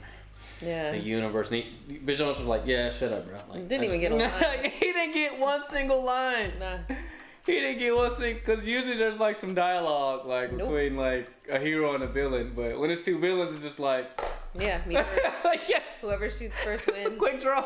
Literally. That's yeah. shit. So I see, like, I understand like how it goes now. Like when there's a hero and a villain, like you gotta have like a talk about like whose side is better and like why you doing what you're doing, but... If it's villain, no villain, it's on site. Nah, bro, I'm better, bro. Yep. I'm better. We'll talk after. Yeah. You talk after. You do what you do. Yeah. Wow, man. Learn from Viz Ultron, villains. Learn from Viz Ultron. Strike like, first. Just handle business, whether it's a hero or a villain. Just handle business. That's the way to do it. Avis said maybe Ultron freeze-dried Thanos' mind with a Mind Stone and then sliced him in half. He did something. Yeah. Because this man did not use one single stone to do anything. Like, that's like a Western... What is that, what is it when two people... on three, draw? Yeah. What is it called? Like a duel? Yeah, it's like... That was literally like an old school Western duel. Yeah. It wasn't even that, because he just pulled up and... Yeah. They didn't count to three. They didn't even count to three. Soon as Viz Ultron sent something out that portal, this man turned around and was like... Yeah. I don't wanna know where you from, how you did that. That's just different, and you not from this world, bro. And you got some stones that look like mine. He said, "You're not disrupting my peace." Yeah. No. He said, "I got my own plans, bro. Yeah. Like I need that glove and them stones." John said he probably had a smirk on his face walking through the portal, ready for the smoke. He did. And it caught them hands. Oh my god, bro. So like, I wonder, does this mean like was Viz Ultron smarter than Thanos the whole time? Who had the real better plan? Was it Vision was it Viz Ultron or was it Thanos? I mean, because Thanos, he didn't want to kill everybody. He just wanted to take 50% of the population and... So you're saying he was a stand-up guy for leaving the other half? Yeah. Looking back now, we see what one dude did with the stones. Yeah. And we see what another dude did. Like, damn, we bring back Thanos? Like, we need to bring back Thanos' campaign right now. Yeah. Because when Thanos did what he did, like, now looking back, it don't seem that bad. You know what I'm saying? Like, this dude was on the farm retired, bruh. He didn't keep on snapping the stones and getting rid of people. He was just like, look, I did what needs to be done. Like, the world was going crazy. Like, I just... fixed it a little. Yeah. But Viz Ultron is out here like, everybody gotta go. If you an Asgardian, you gotta go. If you a dog, you gotta go. If you a watcher, you gotta go. Like, Viz Ultron don't want nobody. He want 0.0% of the population alive. It's interesting that you say that because Avis said Thanos had a better plan because Ultron ultimately got bored, but Thanos was chilling. He was. So that's true. Like Thanos was chilling after he did what he did, and they came to his little home and like, bro, give me those stones, bro. Like, yeah, you keep, man, I want my cousin back, bro. Yeah. And he like, bro, like, get over it. Like, just like, it happened. I retired, bro. Like, why y'all fighting me, bro? We fought last movie, bro. Like Thanos didn't give them no fight at all. He was just like, look, man, y'all just gotta accept it. I got what I wanted, and I'm good. He's like, y'all gotta accept this and move on, man. Like, I had to do what I needed to do. That's literally was Thanos. The whole, well, the beginning of that Thanos. Mm-hmm. You know, so it always makes me question, like, all this makes me question, like, with the way things happen in Avengers Endgame and Tony snapping and saving his life. Like, would things be better off? And I want everybody in the chat to answer this. Like, would things would have been better off if the Avengers decided after Thanos did the first snap? Would things would have been better off if everybody was just like, well, this is how it is. Like, let's just try to rebuild from here. Because it seems like the Avengers going back in time, like, really messed everything up going forward. Oh, because if they don't do that, Loki never... Yep. Yeah. TVA never gets messed up. Kang released. All of that. Yeah. That's a good point. And... Damn. I mean, and Kang says this, like... He says the Avengers are supposed to go back in time and do what they did. That's why they allowed it to happen. Yeah. TVA didn't go after him. Yeah, but he said Loki wasn't supposed to do. I mean, obviously. Yeah, but you know, it's Loki. I mean, Kang has. Wait, he wasn't supposed to do it, or Kang said, "I've seen you up all the way up into this point. I knew what you were gonna do the entire time." So the reason why Loki's brought into the TVA is because he wasn't supposed to make it out of. You know, he was supposed to get his next snap. He wasn't supposed to use the Tesseract. Oh, Loki. Yeah, he wasn't supposed to use the Tesseract to like teleport and leave. So that's why as soon as he grabbed it and he teleported, he went straight to like a desert, and TVA was like, "Nah, come here, bro." So I mean, the TVA says that wasn't supposed to happen, but technically it kind of was for Loki to get like to where he is with Kang. Yeah. So it's like, was everything supposed to happen? According the way to Kang? it did? Yeah. I mean, according to who remains. Yeah, so like everything is supposed to happen the way it happened. So I wondered like if like I wonder if Kang planted some seeds like into like Captain America's head, like, you know, Black Widow's head. Like during that time, remember when it was just them? It was just Captain America, Black Widow, and they were all like, yeah, this is the world now. You know, like I wonder if he planted seeds to tell them like, yo, y'all need to go back and like change things because this ain't right, you know? Because like nobody seemed like they were happy, like except for Iron Man, which is kind of sad. Like looking back now, like Iron Man was the only one that was like comfortable and happy like with the way things turned out. Like with Thanos? Yeah. Like, remember he had his family, like they moved into the water. He wasn't happy that everybody died. But he was comfortable. He was living his best life. Yeah, he was comfortable living it in that reality. Yeah. Yeah. So that's just crazy to go back and think about. Like, right? What if Iron Man would have been selfish and been like, look, guys, this is how it is now. Yeah. We did what we could. We lost. You know, and it kind of sucks because like the people that like Iron Man did it for, they're all gone. Like, Iron Man did it for the team and to get like everybody back, right? But Captain America, his old ass is retired. Natasha, she's gone. Like she didn't even make it back. Yeah, you know? She died in Vormir. she didn't even make it back. So I mean, I guess you can argue the case. Like, was it worth it? I mean, because you got Hawkeye training the next Black Widow. I mean, not the Black Widow. You got the next Hawkeye. Training the next Hawkeye, yeah. But it's like. Because like for Banner, like what did Banner gain from it? Nothing. Like nobody really gained anything. Like if you think about it, like yeah, we got people back, but it's like, you know, these people are causing more chaos. Doctor Strange, you brought him back to do this whole multiverse of madness stuff. You brought Wanda back so she can go crazy and, you know, cause all this Nexus events and all this other stuff. Like, you brought all these people back to fuck up. Like, that's what's really going on right now. It's true. You know? Like, you brought Loki back. You know? And, like, it's really sad that, like, this is, like, because, like, Iron Man was really living his best life, and, like, his Avenger pals and buddies have, like, caused him, or, like, caused everything that's going on to go on right now, you know? Right. Yeah. Bringing all these people back and the decisions they made has now affected, like, everything that's going on moving forward, you know? That's true. So maybe Thanos is right at the end of the day, you know? That's what your conclusion is, huh? Yeah, maybe Thanos is right. This man was on his garden just chilling, just... Because he even said in the movie he used the stones to destroy the stones. Because, like Thanos wasn't a bad dude, man.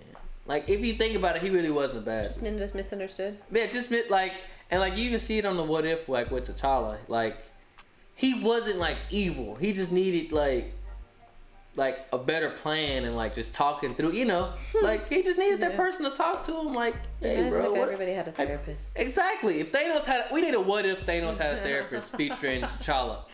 Unfortunately, we won't get that, you know, because R.I.P. to Chadwick. Yeah. But, man, like, I would have loved to have heard a little bit of that conversation. Me too, man. We need T'Challa therapy sessions. That was the spinoff that we needed, Marvel, but hey. R.I.P. Damn.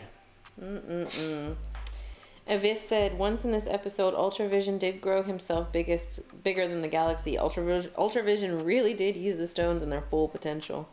He really did. He really did. He used the hell out them stones, man. Like, he definitely did way more than Thanos did. Oh, yeah. But like I said, Thanos, he wasn't really, you know, he didn't want everybody to die. He just wanted to reduce, population control. Yeah, he just was like, you know what, there's too many. Maybe he really liked the environment. He was just trying to help. He was farming.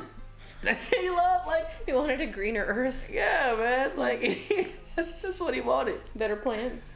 Oh my God. John said, it really depends on what was meant to happen in the sacred timeline. I still can't believe that there wasn't free will in the sacred timeline. That's crazy, ain't it? That's true. To think about it. Going back now, like... There was none. It was all supposed to happen that way. Yeah. Damn. That's why I said it just sucks for my boy Iron Man. Like, my man Tony really had a good life, had a daughter. Him and Pepper, like, did their own thing. And, like, it sucks, but it's just like... I mean, my thing is, if this is how things are supposed to go, like, and that's like with life too, right? It's kind of like with life. Like, if you have, like, if the reality is this is what happens, right? Would you guys pay a price to go back and change things? Because y'all seeing what's happening in these Marvel shows. Like, stuff just happened. Yeah, it didn't go the way it's supposed to go, but it's like, if you go back in time and try to fix it, you're causing more problems that you didn't even see coming at all. Even worse. Mm-hmm. So it's like... That's so true. It's like Iron Man. It's like, yeah, it sucked that Tony got captured and had to live in a cave, but look at all the good that came out of it. Yeah. You know? And if it doesn't happen, look at the whole Killmonger situation. It could have happened that way. Yeah. So, yeah. What if it's kind of showing you, man, like, you kind of got to just deal with the stuff that, you know, that happens. Mm-hmm. You know, I think that's... Maybe that's the overlying message that Marvel's trying to send, like, throughout the show. You know, they always got the underlying messages. Mm-hmm. But I feel like, you know, with the Marvel movies in general, I think they're trying to really show us, and this is just me trying to tie all this in together. Yeah. I think they're just showing us, like, you know, stuff happens, and, like, you know, this stuff, you need to go through this kind of stuff to make you a hero and, like, you know, like, prevail. Mm-hmm. And, like, you can't always, like, even if the villain or life so-called like wins and, you know, gets ahead of you, you can't go back and change it. You just got to deal with it and move forward. 100%. You know what I'm saying? Because if you try to go back in time and change it, you know, you cause more problems. Maybe they know some futuristic stuff we don't know yet. Yeah. You know, maybe we'll be able to time travel in the next 10 years and, you know, mess that up for our lives. But it just... Create our own TVA. Yeah, but it just shows that you just got to deal with reality as it is and, like, Make the best of it. Make the best of it, man. You seen Tony when everybody got snapped. He said, I'm gonna have a kid. You know, I ain't gotta be Iron Man no more. Like, life is good. Let's all move on. But Avengers is like, nah, bro. We need everybody back, bro. That's not fair. It ain't, but looking back, I think we all would have sat down with Tony and who was it? Was it Ant-Man there? It was Tony, Ant-Man, Natasha, and Falcon? Captain America. Cap. When they all met him at his cabin. Oh yeah, to talk about it. Yeah. And they were like, bro, we need to go back. Like, can you figure out how we can go back in time? You know? Yeah. I think somebody should have I think the Watcher should have showed up there and be like, no. No. Bad idea, guys. No. No. An episode like that would have been kind of cool. Tony, you shouldn't do that, actually. Don't fuck with time. Because we're going through a lot of shit right now. That would be the episode where the Watcher's like, I should intervene here, but I can't. Yeah. I mean, I bet if the Watcher had one moment he can go back to, that'll be that. Literally, right. Just nah. Let's just things happen. Thanos snapped half the universe. Let's just move on and try to fix it. But maybe Kang would have got involved by then, because according to Kang, everything happens for a reason. So we just gotta wait and see. That's true. John said the man had an evil retirement plan. Thanos. He did. I mean, looking back, he wasn't that evil compared to Viz Ultron. I'm not gonna lie. Yeah. He went Viz Ultron wants it all. He wants. He didn't even care. He wants the gods. He wants anything that's at a higher level. He wants to be the top of the food chain. You know what I'm saying? Thanos didn't even care about being the top of the food chain. No. He's like, look, I know we got Eternals and Celestials, but I just want to snap half the damn universe and get it in order. He didn't want to be the best. He was literally done after he snapped. Yeah, he's like, I'm cool, I'll chill. He's like, I'm good. That's all. That's all I wanted. I went through all this stuff. I didn't have to the means he went through to get there were kind of he sacrificed his own daughter. Yeah, snap killing Vision, just snapping up Oops, sorry. The way he got there was a little crazy, but at the end of the day, you gotta look at it after the fact, There's a man with a goal. Yeah, how he got there is debatable, and a lot of us don't agree with, but yeah. Yeah. Oh my god. Right. Avis said, I feel like just dusting is a painless death. I would rather choose to die the Thanos way. You talking about on today's episode? I think so. The slice like butter? I don't think any of us would like to get sliced like butter. I'd rather dust. Just let me, I don't feel so good, Mr. Starkid, You rather get dusted away, you think? It didn't seem like it was painful. Yeah, getting dusted away didn't seem painless. It seemed pretty painless to get dusted on. So okay. You kind of just oh. Oops, well, where am I going? Where did everybody go? That's a great question. Did they get pruned? You know what I mean? Did they go to a place like that? I always wondered. Where did everybody go for 5 years? That'd be a good show. I'm interested to see. Yeah, I was about to say I'm interested to see a little Marvel little side series what happened? That's the what if? What happened? What happened? To the people that were I would like to see that side show. Where they was at. That could be a show. Just show great show. Just show what certain characters are doing and what they had to do to survive. Cause as far as we know, people were just snapped and they were just all in a holding space. So that'd be horrible if that's the story. Yeah, you could do a whole thing behind it, but if that's all you said, they really could. They could say our heroes are here and they have to overcome this and they had that would be cool if they got snapped to a different reality. Well, there goes gravity, yeah. And they have to have to battle Eminem in a rap battle. I just want to. I mean, because with these what ifs, I just want to see the full potential. What happened also. That would have been a cool what if episode too. What if you have an alternate reality Avengers? All the ones that got snapped. Maybe they create their own little Avengers group within the Snapped. Yeah. Maybe the show is called The Snapped. It's the people who are snapped that have to create their own life because they were gone for 5 years? Yeah. Yeah. Where did you get 5 years? And they said it felt like it wasn't that long, so it's I wish we could see if they have to go through a battle or something or just show us something where they was at. Don't just tell us they were snapped and no, they're back. They just opened their eyes and they were back. Because that's kind of what we got so far, especially with WandaVision. That's why I'm to Monica. Yeah. She was snapped and then all of a sudden Yeah. All of a sudden she just appears back and, oh, I woke up. Where am I? You know? Because, like, the thing is, nobody knows they're snapped. They got snapped. That's the problem. That's true. So, I think certain characters know that they got... I mean, like, I think people like Doctor Strange know. Like, what's his name? Spider-Man knew. Yeah. Yeah. So it's like, I don't know. I think that'll be a great show. Like, or it's just something like maximize off this potential, Marvel. Like, please. Right. So have you heard about Dr. Voodoo cameo in Doctor Strange movie? MJ said. I have not, actually. I have not. I'll have to look into that. Yeah, we definitely have to look into that. John said, I don't like how Hulk explained time travel to Hawkeye in Endgame. I feel like none of the ass know how it really goes down, to be honest. I feel like we still trying to figure it out. Right? Because they think they know time travel, but Kang knows everything. Kang's like, no, you don't. Yeah, Kang's like, nah, bro. Like, what? No. Y'all a couple centuries behind, but yeah, it's cool. Yeah, keep talking. Yeah. Yeah. He's like, y'all don't got a 10 pad like this, so yeah. Just keep trying to figure it out. Right. John makes a good point. It seems depressing to watch yourself turn to dust. But I mean, isn't that what we're doing? Like, I mean, I guess it's kind of what happened. It's like cancer, you know? That's a long, slow, painful death. But if you're dusting, it's done in like 10 seconds.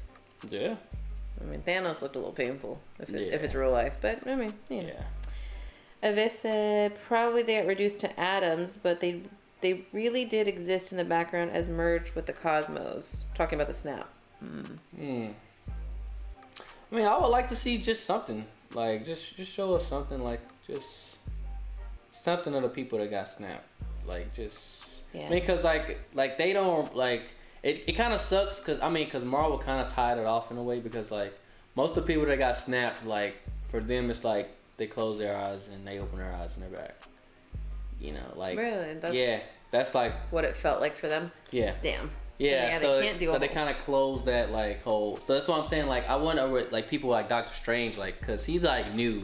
He's seen everything that was supposed to happen. You know, all these, like, realities, blah, blah, blah. You know, I wonder if that ties, like... If Doctor Strange traveled throughout, like, all the times and stuff and seen, like, what was going to happen, like, do you think he's seen anything, like, with Kang? Or was it Kang telling him these are all the things that can happen out of a million things? Oh, that's a good question. Because, like, this is where it gets confusing. Because, like, Doctor Strange is a sorcerer. Yeah, sorcerer. Dealing with magic and stuff like that. Like, sounds like a Taco Bell order. Yeah. Like, Kang isn't really magic-based at all. Like, see, I didn't realize that. I don't know enough about Kang. Like, Kang's powers are only good where he is. Like, you know, the TVA, whatever place that is that nullifies magic, you know? Mm-hmm. So it's like... makes him even with everybody. Yeah. So it's like, we're going to get some answers about the whole Kang stuff. So yeah.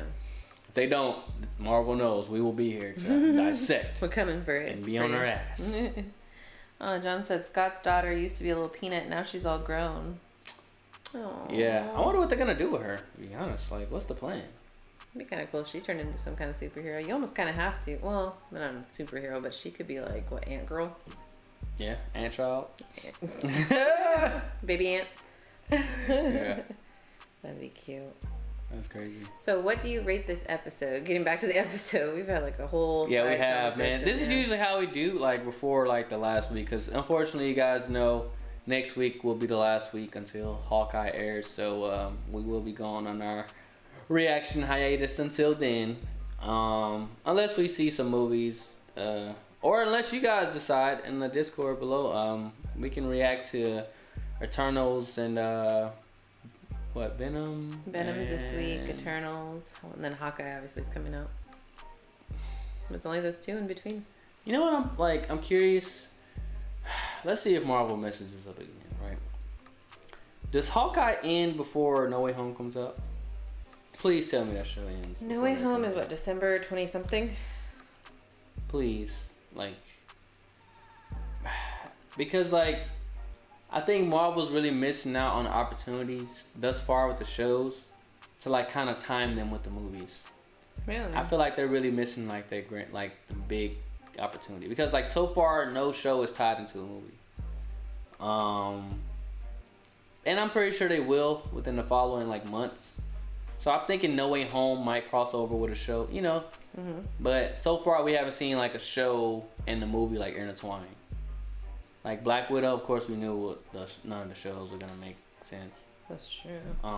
And what was it? Shang-Chi, we knew that as well, kind of. You asked if Hawkeye's gonna end before. Yeah.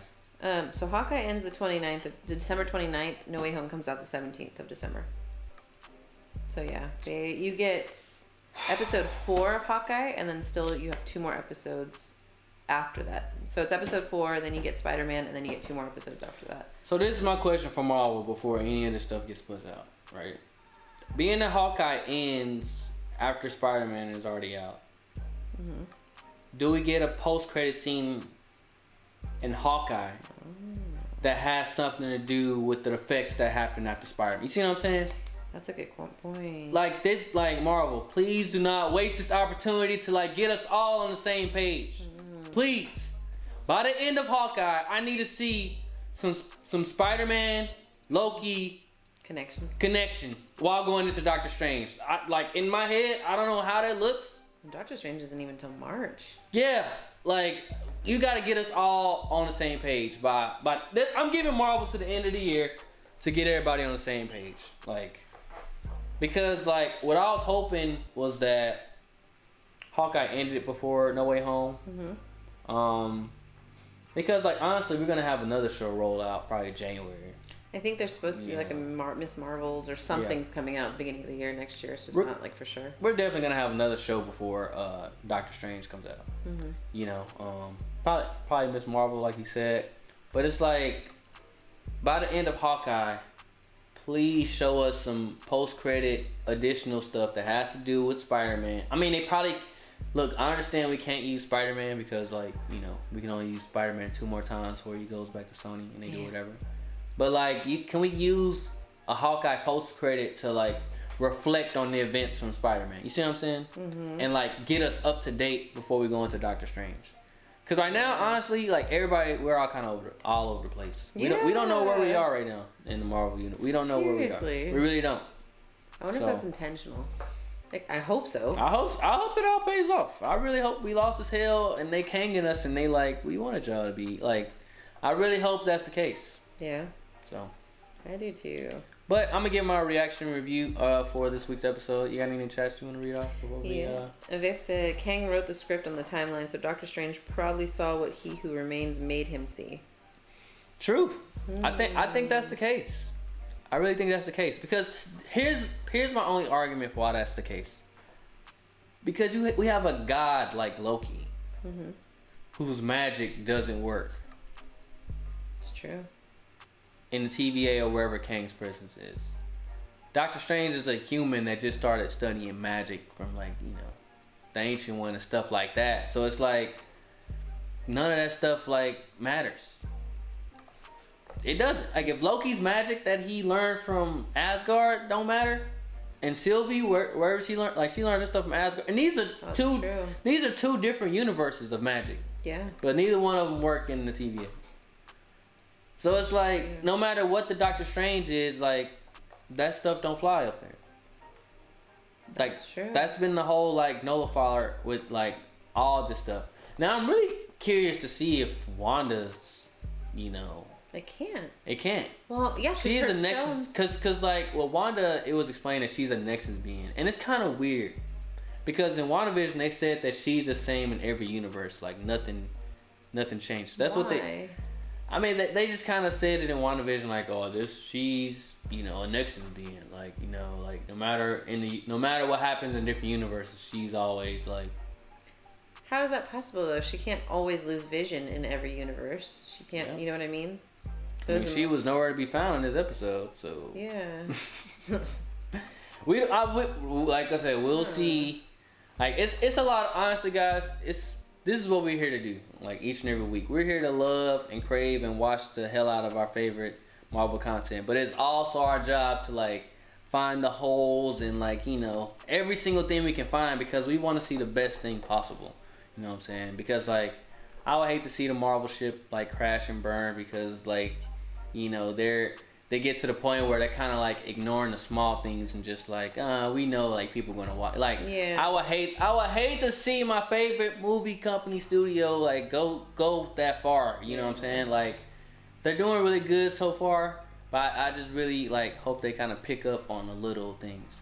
And it's kind of like Disney's got a new guy in charge now too, so it's kind of like, you know, it's kind of like you gotta fix these little things like ASAP before they become like bigger. Yeah, so that's true. Then you start ignoring plot lines and like realities, and then you get like F9, you know. Oh, don't start. You gotta mention every episode, every stream. Don't get F9 replaced the Justice League.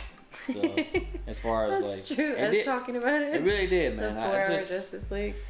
Oh my god, it's like our punchline. Oh my god. This said it's kind of interesting that he who remains probably got murdered within the ending of Endgame. Is that about when the timeline would have been for that? Because Loki would have just almost been arrested. Huh. Yeah, because the thing is, we don't know how many days or weeks took place within Loki series. That is true. We don't know what time was like. Yeah. In the time. Oh, what did they say something about like time moves different there or something like that? I think they said something like that. They did. Maybe. I don't know how they explained it, but yeah, or like what the equivalents are. But yeah, they did say time moves different in the TVA. Yeah. Like I'm just hoping by the next movie we see like a side by side compare, cause like whatever. Cause I'm trying to really consider like what's a continuation movie from Endgame. Would you say it's gonna be It's not gonna be Eternals. It's gonna be Spider-Man. It has to be Spider-Man. It has to be Spider-Man. This is the problem I think Marvel's creating for themselves. Like with the Spider-Man movie, you have to like follow up with the events of a Loki show. You see what I'm saying? Yeah, it's kind of out of place. It's out of place. Like it's very out of place. Like Spider-Man and Loki are like two completely different characters. They may have like crossed paths in the comics maybe a few times, if that. I don't even know, but it's like, you know. I don't know. Did they ever meet in any of the movies? I don't even think they did. Now that I think about it. I don't think they met. That's what I'm saying. Like Marvel has to answer Loki questions in a Spider-Man movie. Does that even make sense? You know? But like it's we gotta see. Yeah, we gotta see. I hope they have a plan. Oh, obviously they have a plan, but we'll see.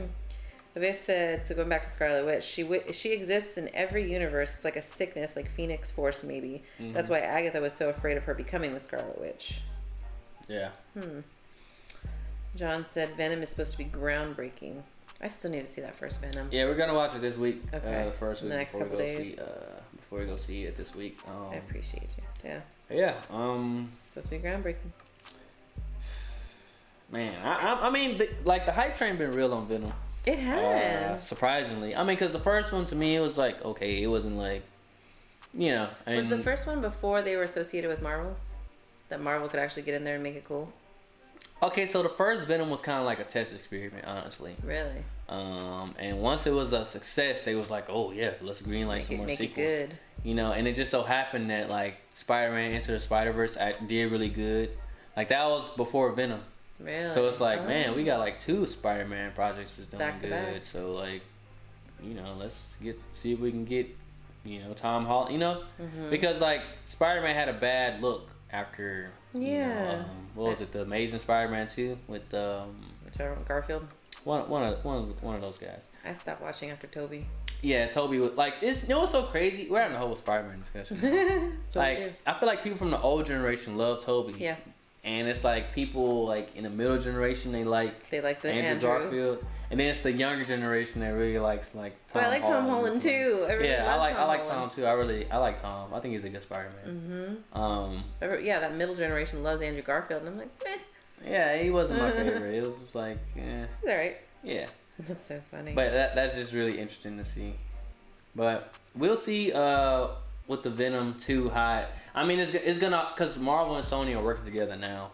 But we'll see how the Venom 2 ties into everything that's going on. There's a lot of craziness going on. So. I wonder how much it's gonna really tie into Marvel. You know what I mean? Yeah. We'll see. Yeah. We'll see. But we're gonna end the stream off with y'all ratings and reactions on this episode. Drop you guys' ratings of this episode. 9 out of 10. I'm gonna get this episode straight off. Because like this to me was a big jump from like the previous episodes. Oh yeah. Cause like even with the last 2 episodes, for me, like I hate to feel like I'm getting something, you know, especially like if it's a movie. Like I hate to feel like, oh, this is what this is. Okay, this is cool. All right, but to be like actually like shocked and like, whoa, what the hell am I seeing? That's like a whole nother thing, you know what I'm saying? Yeah. And like this was one of the like most interesting episodes for me so far, only because it kind of connected everything and like everybody was being utilized like within the show. Yeah. Like it wasn't just the watcher telling the story; he was actually in the story. Like, oh, whether shit, he wanted to be or not, going down, and like you know, so like just that alone for me gives it the best episode, I would say, for me. Just because I feel like it was the one episode that kind of connected everything, you know. So, yeah, starting to. Still, the T'Challa episode for me is like my favorite, just based on like creativity, like how the episode went. But I would say this is like probably my favorite episode of the whole series as far as like the series goes. Just because like the stuff we've seen, I feel like they really went crazy with this episode. Fighting universes. Yeah, they really went crazy. Like they was going insane. Like action wise, this was like we had some great action moments this season. Keep it up for season 2, Marvel. Yes. But the action in this episode, along with what else was going on in the background, was like, oh my god. 100%. It was going crazy. Woo. 100%. So I'm gonna give it a 9. What would you give it? What's your review? I think a 9's fair. A 9.5. I mean, I thought 9.5 earlier, but then we were kind of picking it apart, and there's some holes and discrepancies. It might go up next week, depending on how they end the season. Ooh. You know what I mean? Like maybe the rest of it ties in, and that's gonna make this one an even better episode.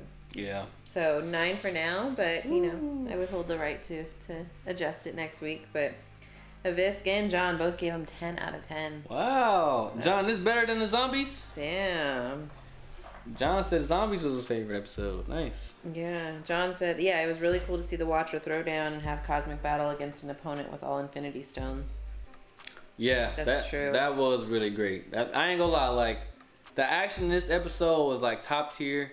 Vizotron definitely made his debut and like, was not playing. Like from the minute he showed up, and like you just love to see that, man. And like it was kind of sad, but you love to see the Watcher like, you know, just be sad as hell at the end of the episode and like, hey yo Steven, hey bro, like hey, I know I left you hanging and said, hey bro, you messed up, but I think I messed up too, and I might need your help. Yeah.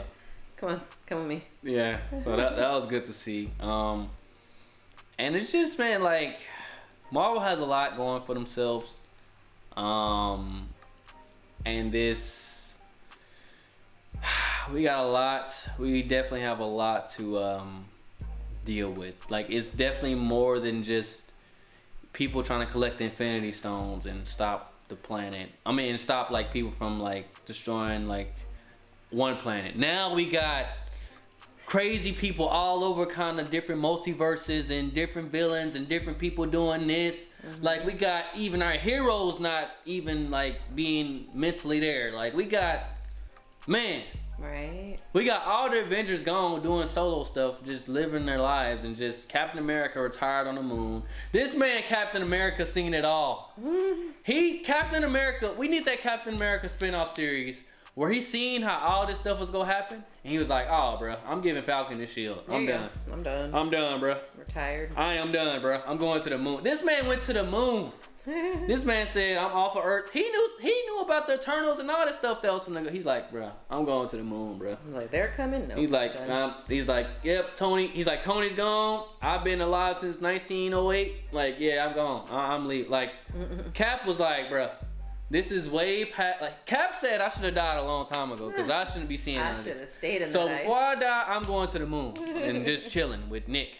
You know, like that's literally Captain America right now, and I don't blame him after seeing the stuff that we seeing so far. So he went up there to switch with Captain Marvel.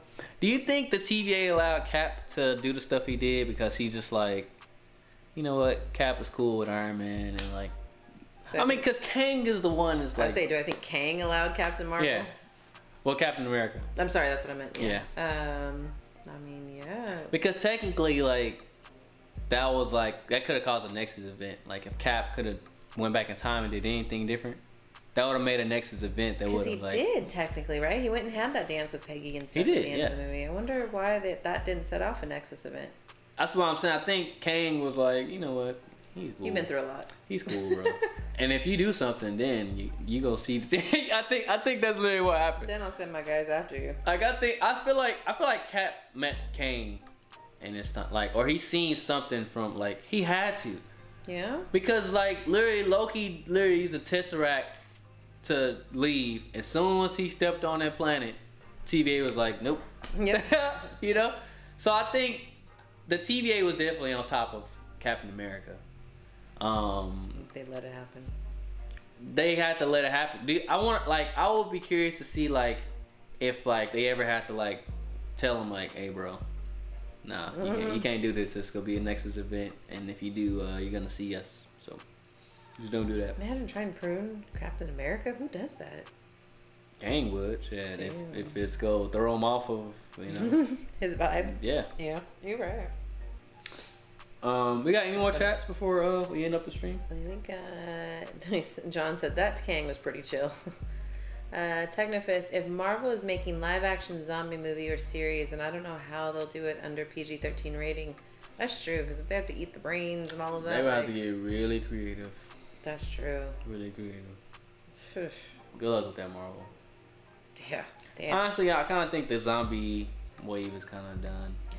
I hope so. I'm so done with zombies. Like, we had zombies, what was, like, the mid-2000s? That was, like, the wave of, like, Dawn of the Dead. We still have zombies. They're still there. Not Dawn of the Dead. Walking Dead is who I'm thinking of. But it was, like, a big wave of, like, zombie movies. Everybody was like, dead for a while. Yeah, we had Walking Dead, Army Day of the Dead, you know. Dawn of the Dead.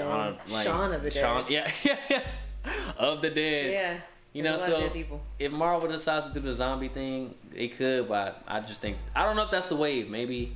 I don't know. I'm not in the zombie niche. So, the only zombie thing I ever thought was cool was World War Z.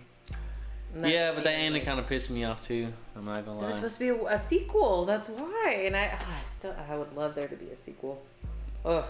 Yeah. Kang said he probably allowed a lot because he was interested in love stories like Loki and Sylvie and him and Renslayer. That damn Kang. He had a heart after all. That's probably true, man. Like, he was interested in... Man, that was a great theory. Who said that? That was John. That's your boy. That was a great theory because, like, if you guys go back and watch Loki, the last episode, you literally see this man, Kang, like, he's really fascinated when he sees both of the Lokis, like, interacting, like, this is not supposed to happen, but it's a beautiful thing to see. Yeah. You know? And, like, there's even theories out there saying, like, he was meddling with that. Like... You think so? Because, like, if those two Lokis would have got together, it would have destroyed everything. You know, because, like, that's what caused the Nexus event when they were, like, holding hands on that planet. Like, so it's like, there's theories going around saying that, like, Kang knew what he was doing. Yeah. Like, he intentionally split them up because he knew if they was like, you know what, we in this together, then...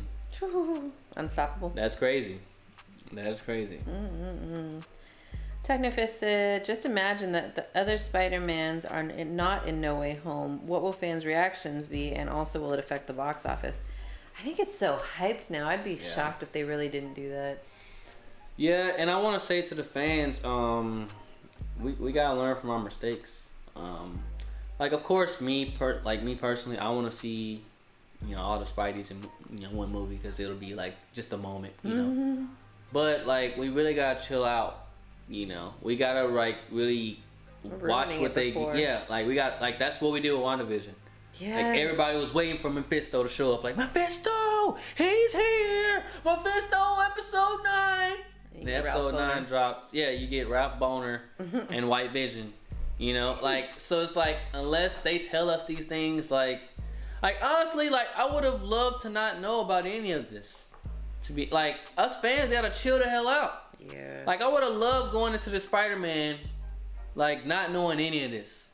And, like, not seeing set photos of certain people on, like... Yeah. Like, stop, man. Like, stop ruining the moment. Before it even happens. That would have been a great, like... So, I kind of, low-key, don't want all 3 Spider-Mans in this movie.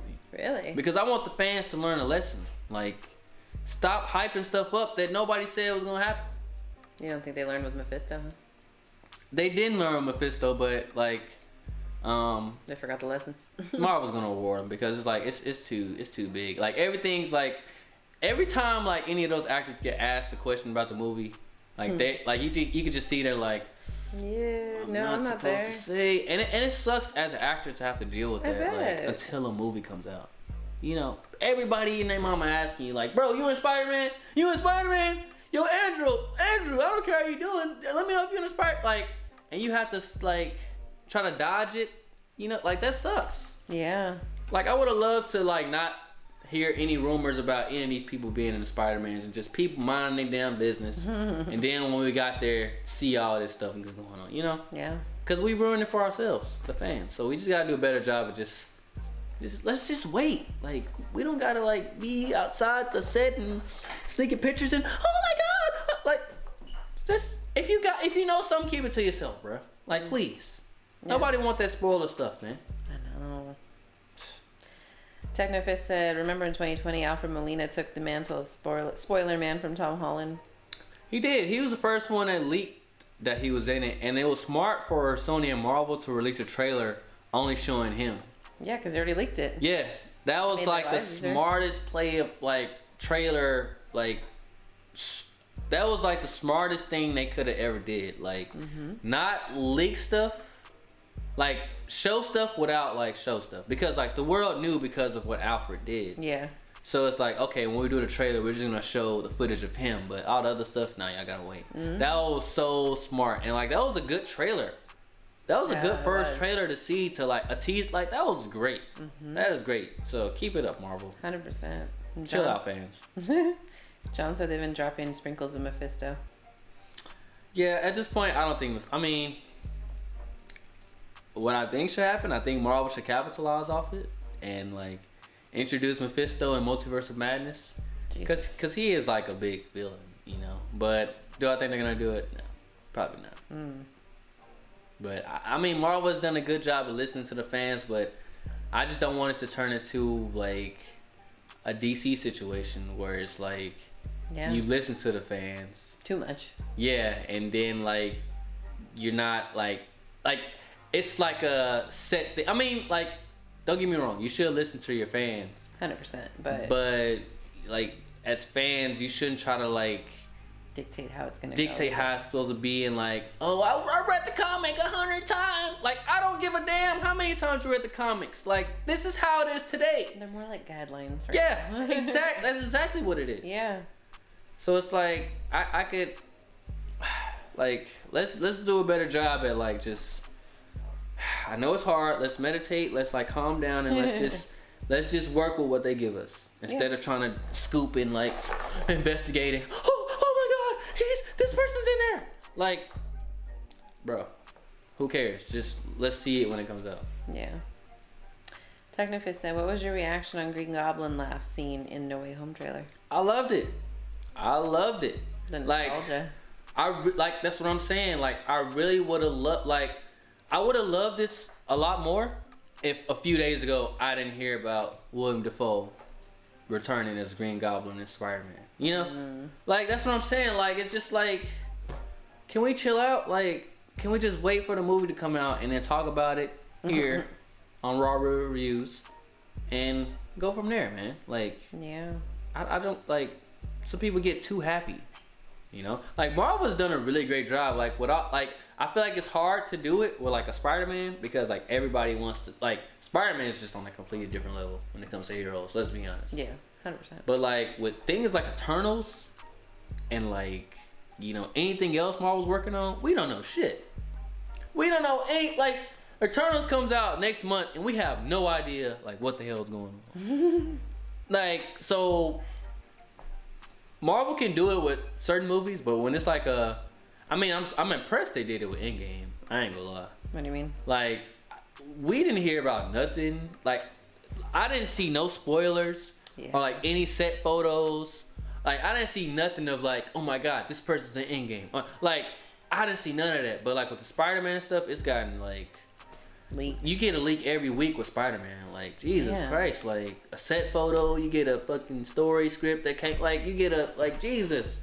Like, calm down. The whole movie's going to be out before everything. Jesus. John said, Marvel fans are creating some of these movies because all these theories, Marvel's just picking and choosing what they want to add.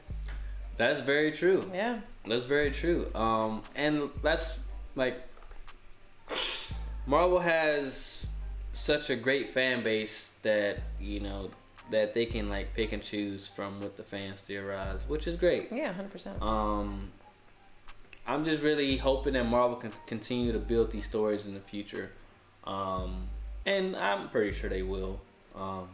But like I said, it's just us fans that gotta do a better job at not ruining it for every other fan. Yeah, it's like Technofist says, just imagine if we knew nothing about No Way Home and then we saw the trailer, what would our reaction be? Can you imagine? Oh, that would have been crazy. I'm not gonna lie, that would have been so crazy. I would have loved that. Would have been awesome. Like, I would have loved to see Doctor Strange for the first time in that trailer and be like, oh, Doctor Strange is just in this? Like, but we knew he was gonna be in it because it's like everybody, oh my God, 4 months ago, Doctor Strange will be in No Way Home. Yeah. Oh, Loki will be in, like, stop, like, stop, man. Like, oh, this is gonna happen in No Way Home. Oh, this photo leaked from No Way Home. This villain. Oh, the Sinister Six. Oh, like, shut the hell up, bro. Like, just stop. Yeah. But with Spider-Man, it's hard to, like, keep anything under wraps. So he's like one of the most popular characters. I think he's probably one of the most popular characters, like, superhero-wise. Really? Like, out of everybody, like Spider-Man has been popular for a long time. Long time. I would say he's probably the most popular. Like, if it's not Iron Man, it'd probably be Spider-Man. Really? Yeah, he's very popular. Because I think he was one of the first superheroes that, like, had a movie. Like, that was, like, That's big. true. He kind of did start this entire superhero, like, craze. Yeah. Just because it wasn't a big thing back then, but I mean. Yeah, he was, like, the first. Like, Toby was, like, the first, like, big, like, oh, shit. Like, like, people seen that first Spider-Man, and it was like, oh, this is pretty good. Instead of, like, it sucks. Like, yeah, can you imagine? Like, let's compare the Batman, Forever. Like, which one? Like the Clooney's? The ones with, like, Mr. Freeze. Yeah, Batman Begins, like, Batman Forever. Yeah, those were cheesy. I loved them. Yeah, but they were cheesy. But you didn't really, like, look at them like. I didn't take them seriously. Yeah, you didn't take anything serious. Yeah. Yeah. But Spider-Man was like, oh, this is something new and different. And nothing had been done better up until that point. So yeah, it was entertaining and it was, you know, whatever. And I like superheroes at the time, so that's what I'd watch. If that's all I have, that's all I watch. And now, those wouldn't even hold up compared to like a Marvel movie, you know? Yeah. Comic book movies have went through like such huge and like great change over the years, and I think that's something that's like slipped on too. Like, which one? Comic book movies, just in general. Like they have just evolved. They have evolved, like as far as like storytelling. Like it's especially like when we look at the Batman Forevers and just from that to like Batman trilogy. Was you know, like honestly one of the best movies I've like seen as far as like comic book movies. And it wasn't really a comic book movie, but like Joker was really like Joker was like talk about creative writing. Wow. Talk about great acting. Talk about great animations. I mean, that movie. You want to talk about 10 out of 10? I love that movie. Yeah, Joker. I could rewatch Joker all day. Mm-hmm. Like Joker is like one of those movies where you could like. It's just and that's how far we've come along with like comic book movies, you know. And it's a great thing to see. Right. Technofist said Kevin Feige is a very good person at keeping secrets of the movie, and he can't wait for Doctor Doom in the MCU. Yeah, I think we're gonna get some Doctor Doom real soon. Doctor Doom is like a big. He's one of the most famous villains in the Marvel universe, so we're definitely gonna get some Doctor Doom soon. They're introducing a lot of villains between Kang, Doctor Doom, possibly Mephisto. I mean, damn. Yeah. Do you think it's too many at once?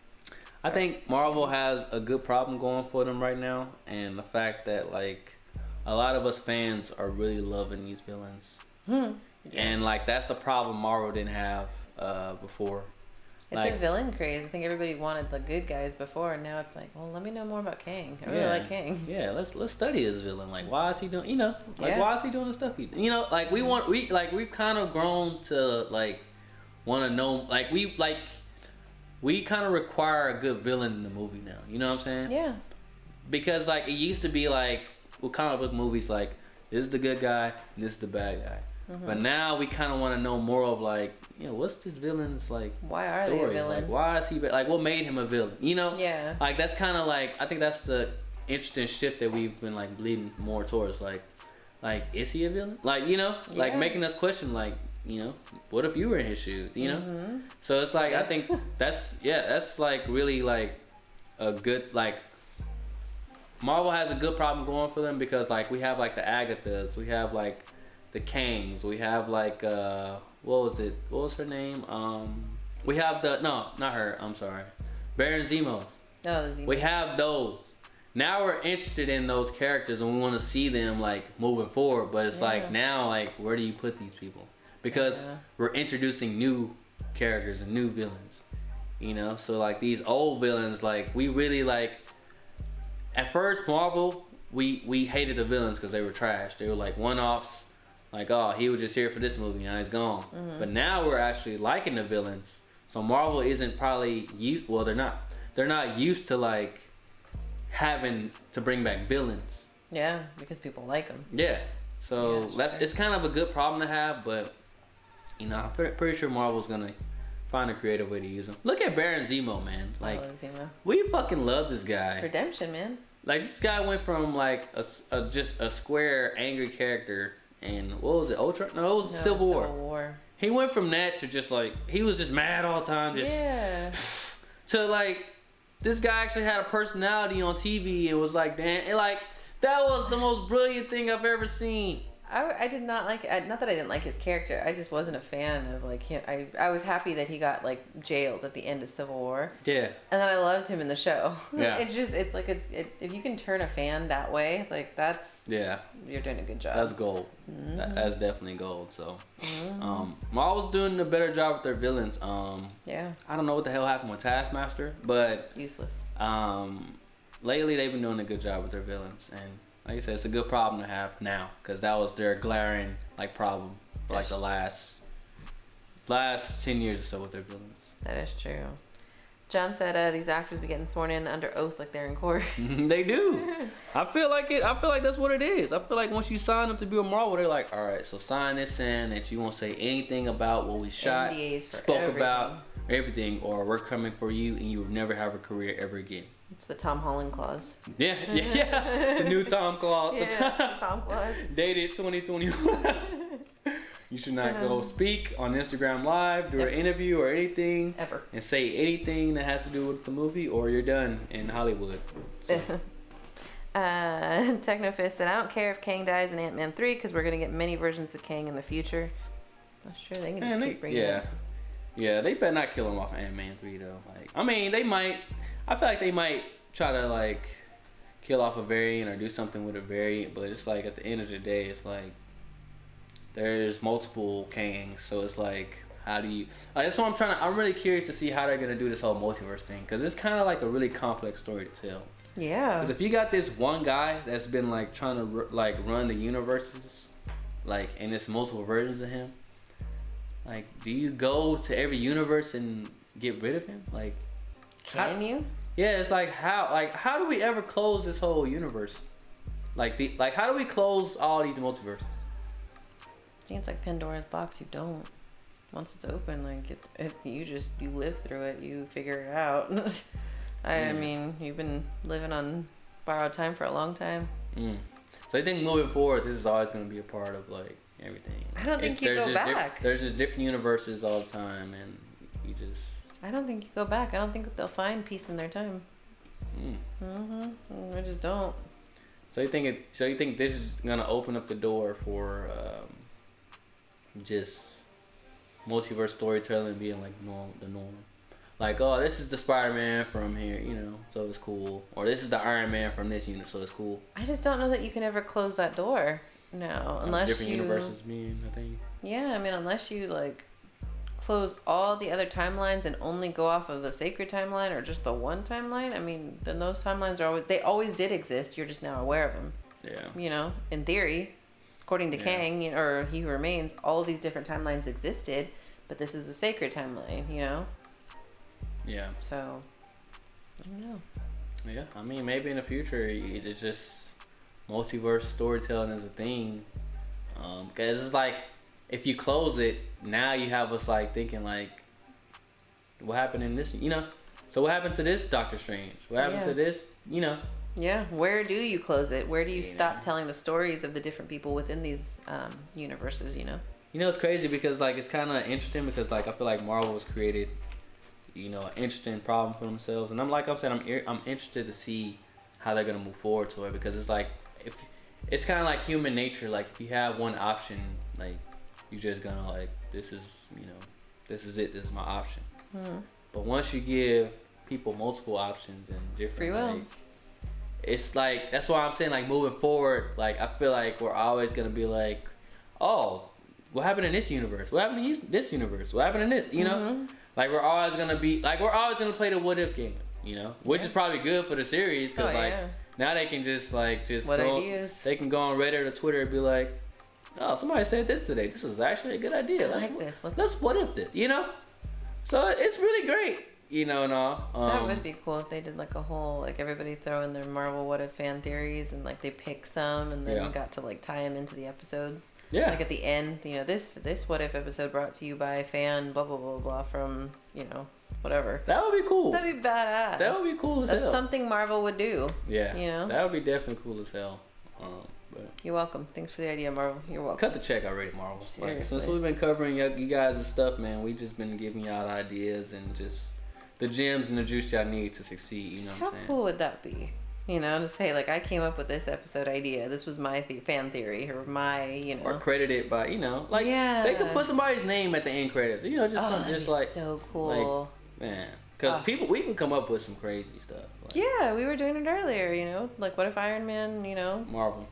What if Howard Stark never had a son? You know where to find us, Marvel. You know where to find us. John said thanks to T'Challa for saving Zemo from suicide. Otherwise, we wouldn't have gotten a dancing Zemo. Yo, give my man T'Challa the MVP award, bro. Give him the humanitarian of the decade. Give him the humanitarian of the multiverse award. It's like no matter what universe this man is in, he's always saving somebody. Man. He's a good one. He's always saving somebody, man. Rest in peace, my guy. Rest in peace, man. T'Challa. We got any more chats? Anything That's else? We gonna wrap up the stream because it's like 3 a.m. where we at right now. It's late as hell, but we appreciate everybody tuning in with us. This has probably been our longest reaction since What If started. But unfortunately, next week will be the last week. That is up until Hawkeye airs. But you guys let us know what did you guys up until this point. Let us know in the chat. We'll talk about it in the Discord. If you're not in the Discord, join the Discord. Link in the description. We can keep the conversation going up until next week, or whenever you guys want to chop it up. But yeah, man, I give this episode a strong 9. Miss M gave it a strong 9 as well. And we're looking forward to next week's episode. It's been a great stream. And anything you want to say before we close? I can't wait till next week. Yeah. And we'll see, what's it called by then too? Venom. Yeah, wow. Next stream we will have. Make sure you guys go see. This is your homework. Yes, you guys got homework on the stream. That's right. Don't leave the stream right now. Do not leave the stream. This is not the part where you leave the stream. But you guys' homework for this week is to go watch Venom. And let us know by the time you guys see us again next Tuesday. What were you guys' thoughts? Because we'll be talking about episode 9. And the MCU going forward, and also the Venom post-credit scene, and just the whole movie in general. We're gonna mix all that up in one. You know what I'm saying? Just kill 2 birds with 1 stone. That's what we're gonna do. So you guys' homework is to watch Venom. Next week we'll come back and we'll talk about the What If episode 9 of Venom, and we'll just have a good old wonderful time. You know what I'm saying? Like I said at the end of every stream, man, this is inspired by my boy Mobius. Always inspired to be the best person you can be. You can be whatever or whoever you want to be in life. Just look at me. Shout out to my boy John and everyone else that showed up to the stream. Join the Discord, link it in the description. Join the squad. Let's keep the conversation going. And we gonna be back at it with y'all next week, man. The last week for the What If series and wrapping up another series, baby. Oh man. This is what, 3 series in a row? 4. 4 series in a row, man. Going on 5 with Hawkeye. And it's gonna be a good, grand old time. You guys take it easy, stay positive, and we're gonna be out until the next stream, y'all. Peace out.